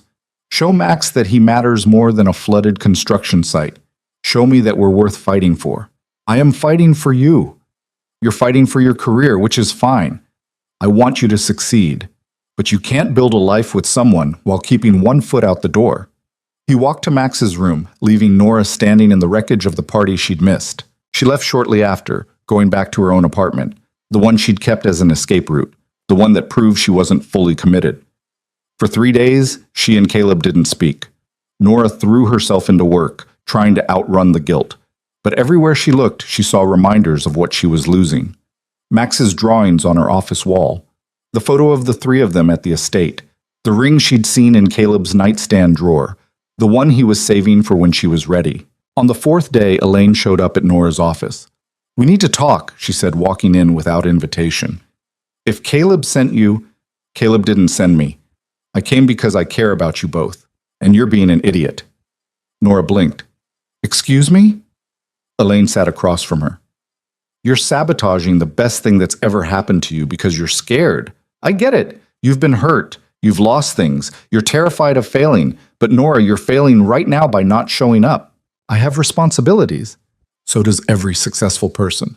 But somehow they manage to balance work and family. "Why can't you?" "Because I'm not like them. I don't have a trust fund to fall back on if my business fails. I can't afford to coast. Every project is life or death for me." "Is it? Or have you convinced yourself of that because it's easier than being vulnerable?" Elaine leaned forward. "You know what I think? I think you're using work as an excuse to avoid getting hurt. If you're always too busy, always too stressed, you never have to fully commit. And if Caleb leaves, you can tell yourself it was because of work, not because you weren't enough." The words hit like a slap. That's not... It is true, and deep down, you know it. Elaine's expression softened. "Nora, you are enough. You're talented, you're driven, you're good for my brother and amazing with Max. But you have to believe that, really believe it. Otherwise, you'll keep pushing away everyone who tries to love you." After Elaine left, Nora sat alone in her office for hours. She thought about all the times she'd canceled plans, all the promises she'd broken, all the ways she'd kept herself at a distance. She thought about Max asking if she was going to live there, about the hope in his voice every time she walked through the door, about how his face fell when she inevitably left. She thought about Caleb saying he loved her, about the ring in his drawer, about the life they could have if she just stopped being so scared. And she thought about who she wanted to be, not just successful, but happy. Not just surviving, but actually living. The decision came surprisingly easily once she stopped fighting it. Nora went home, not to her apartment, but to Caleb's. She used the key he'd given her months ago, the one she'd been too scared to actually use regularly. Caleb was in the kitchen making dinner. He looked up when she walked in, his expression carefully guarded. "I want to give up my apartment," Nora said. He set down the knife he'd been using. "What?" "My apartment. I want to give it up. Move in here, actually live here, not just keep clothes in the closet." She stepped closer. "I've been keeping it as a safety net, but the only thing it's done is keep me from fully committing to this. To us." "Nora, I'm not finished." She took a breath. "I also want to hire another senior designer, someone who can handle site visits when I can't, someone who can take on client emergencies so I'm not always the one running to put out fires." She met his eyes. "I can't be everything to everyone, and I've been trying to be, and all it's done is make me fail at the things that actually matter." "You haven't failed. I missed Max's birthday because I couldn't delegate. That's failing." Tears burned her eyes. "I'm scared, Caleb. I'm so scared of losing my business that I've been losing you instead. But I can't do that anymore. You and Max, you are more important than any contract." Caleb closed the distance between them, cupping her face. "Say that again. You're more important than any contract." "You mean it?" "I mean it. And I'm sorry it took me so long to figure that out." He kissed her, deep and desperate, and Nora kissed back, pouring everything into it, all her fear, all her love, all her hope that it wasn't too late. When they pulled apart, Caleb rested his forehead against hers. "Max cried himself to sleep last night. He thought you left because he wasn't good enough." Nora's heart shattered. "Where is he?" "In his room." She went to Max's bedroom and found him sitting on his bed, playing half-heartedly with his dinosaurs. When he saw her, his face crumpled. "I'm sorry I was mad at my party," he said. "I didn't mean to make you leave." Nora sat beside him and pulled him into her lap. "You didn't make me leave, buddy. I left because I was scared and stupid and made a really bad choice. That's not your fault. That's mine." "But you came back." "I'll always come back. And from now on, I'm going to be here more. Not just sometimes, really here. I'm moving in, and I'm going to come to your soccer games, and I'm never missing another birthday." Max looked up at her with those serious dark eyes. "Promise?" "I promise. And this time I mean it." He hugged her so tight Nora could barely breathe, and she held him back, making a silent vow to be better, to do better, to deserve the love this little boy was offering her. Over the next few weeks, Nora restructured her entire life. She hired a senior designer named Michelle, who was brilliant and hungry and capable of handling the day-to-day operations Nora had been trying to manage alone. She gave up her apartment and moved all her things into Caleb's place, making it truly home instead of just a place she visited. She set boundaries with clients, made Thursdays and weekends sacred, learned to say no to projects that would consume her life. It was hard, harder than she'd expected. The first time she turned down a lucrative contract because the timeline would interfere with Max's school play, she almost called them back to say yes. But Caleb was there, reminding her what mattered. And Max was there, showing her that being present was worth more than any paycheck. Her business didn't collapse. If anything, it got stronger. Michelle brought fresh ideas, and the team Nora had built was capable of more than she'd given them credit for. Turns out, she didn't have to do everything herself. 8 months after moving in, Nora woke up on a Saturday morning to find Caleb and Max standing beside the bed, both grinning like conspirators. "What?" she said, suspicious. "We made you breakfast," Max announced, "and Daddy says we have a surprise." They led her to the terrace, where a table was set with pancakes and fruit and coffee. But what caught Nora's attention was the banner Max had clearly made himself, with crooked letters that spelled out, "Will you marry us?" Nora's breath caught. She turned to find Caleb on one knee, holding a ring box. "I know I said I'd warn you," he said, smiling, "but Max insisted we surprise you." "I helped pick the ring," Max stage whispered. Caleb opened the box, revealing a simple but beautiful ring that was so perfectly Nora it made her cry. "Nora Hayes, you walked into my life by accident and became the best thing that's ever happened to me. You make me laugh, you challenge me, you love my son like he's yours, and I want this, us, forever. Will you marry me? For real this time?" Nora looked at Caleb, then at Max bouncing excitedly beside him, then at the life they'd built together despite every obstacle. She thought about the terrified woman who'd slept in the wrong hotel room, sure she was about to lose everything. She thought about how far she'd come, how much she'd grown, how she'd learned that being vulnerable wasn't the same as being weak. "Yes," she said, laughing through tears. "Yes, I'll marry you." Max cheered. Caleb slid the ring on her finger and kissed her while their son danced around them celebrating. They ate breakfast on the terrace as a family, making plans for a wedding that would be real and small and theirs. Catherine would probably try to turn it into a spectacle, but Nora found she didn't care anymore what people thought. She knew what this was, what they were. Real. Imperfect. Worth fighting for. Later that day, Nora's mother called. Catherine had apparently already spread the news. "You're really doing this," her mother said, "marrying him." "I really am. Are you happy, honey?" Nora looked around the apartment, Max's toys scattered everywhere, Caleb in the kitchen making lunch, the life she'd built from nothing but a mistake and a chance. "Yeah, Mom, I'm happy." "Then that's all that matters." The wedding happened 3 months later in the gardens of the Whitmore estate, small and intimate with just family and close friends. Nora wore a simple dress, and Max was the ring bearer, taking his job so seriously that everyone cried. When Caleb said, "I do," Nora knew he meant it, and when she said it back, she meant it too.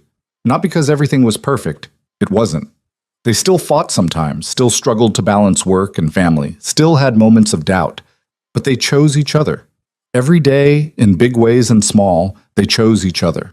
6 months after the wedding, Nora's firm won a major award for the Harlow Hotel design. She stood on stage accepting it, looking out at the audience where Caleb and Max sat in the front row, cheering louder than anyone. This was success, not the recognition or the money or the magazine features. This, having people who loved her, who believed in her, who celebrated her wins and held her through her losses. A year after that, Nora and Caleb stood in another hospital room, this time holding their newborn daughter. Max peered over the edge of the bassinet with wonder. "She's so small," he whispered. "You were this small once," Caleb said. "That's impossible. I was never that small." Nora laughed, exhausted and happy, and completely overwhelmed. She looked at Caleb over their daughter's head and saw the same emotion reflected in his eyes. They'd built this. From nothing but an accident and a lie, and the courage to make it real. 2 years after walking into the wrong hotel room, Nora Hayes, now Nora Whitmore, stood on the balcony of their apartment, watching the sun set over Manhattan. She thought about the woman she'd been, so desperate and drowning she'd thought one canceled flight was the end of the world. She thought about how wrong she'd been. Sometimes the end of one thing was just the beginning of something better. Sometimes getting lost led you exactly where you needed to be.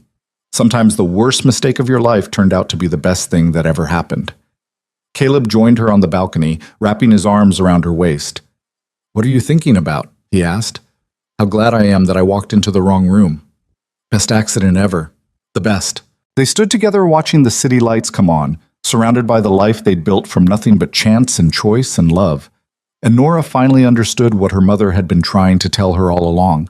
She'd always been enough. She just needed to believe it. The rest had simply been learning to let people in.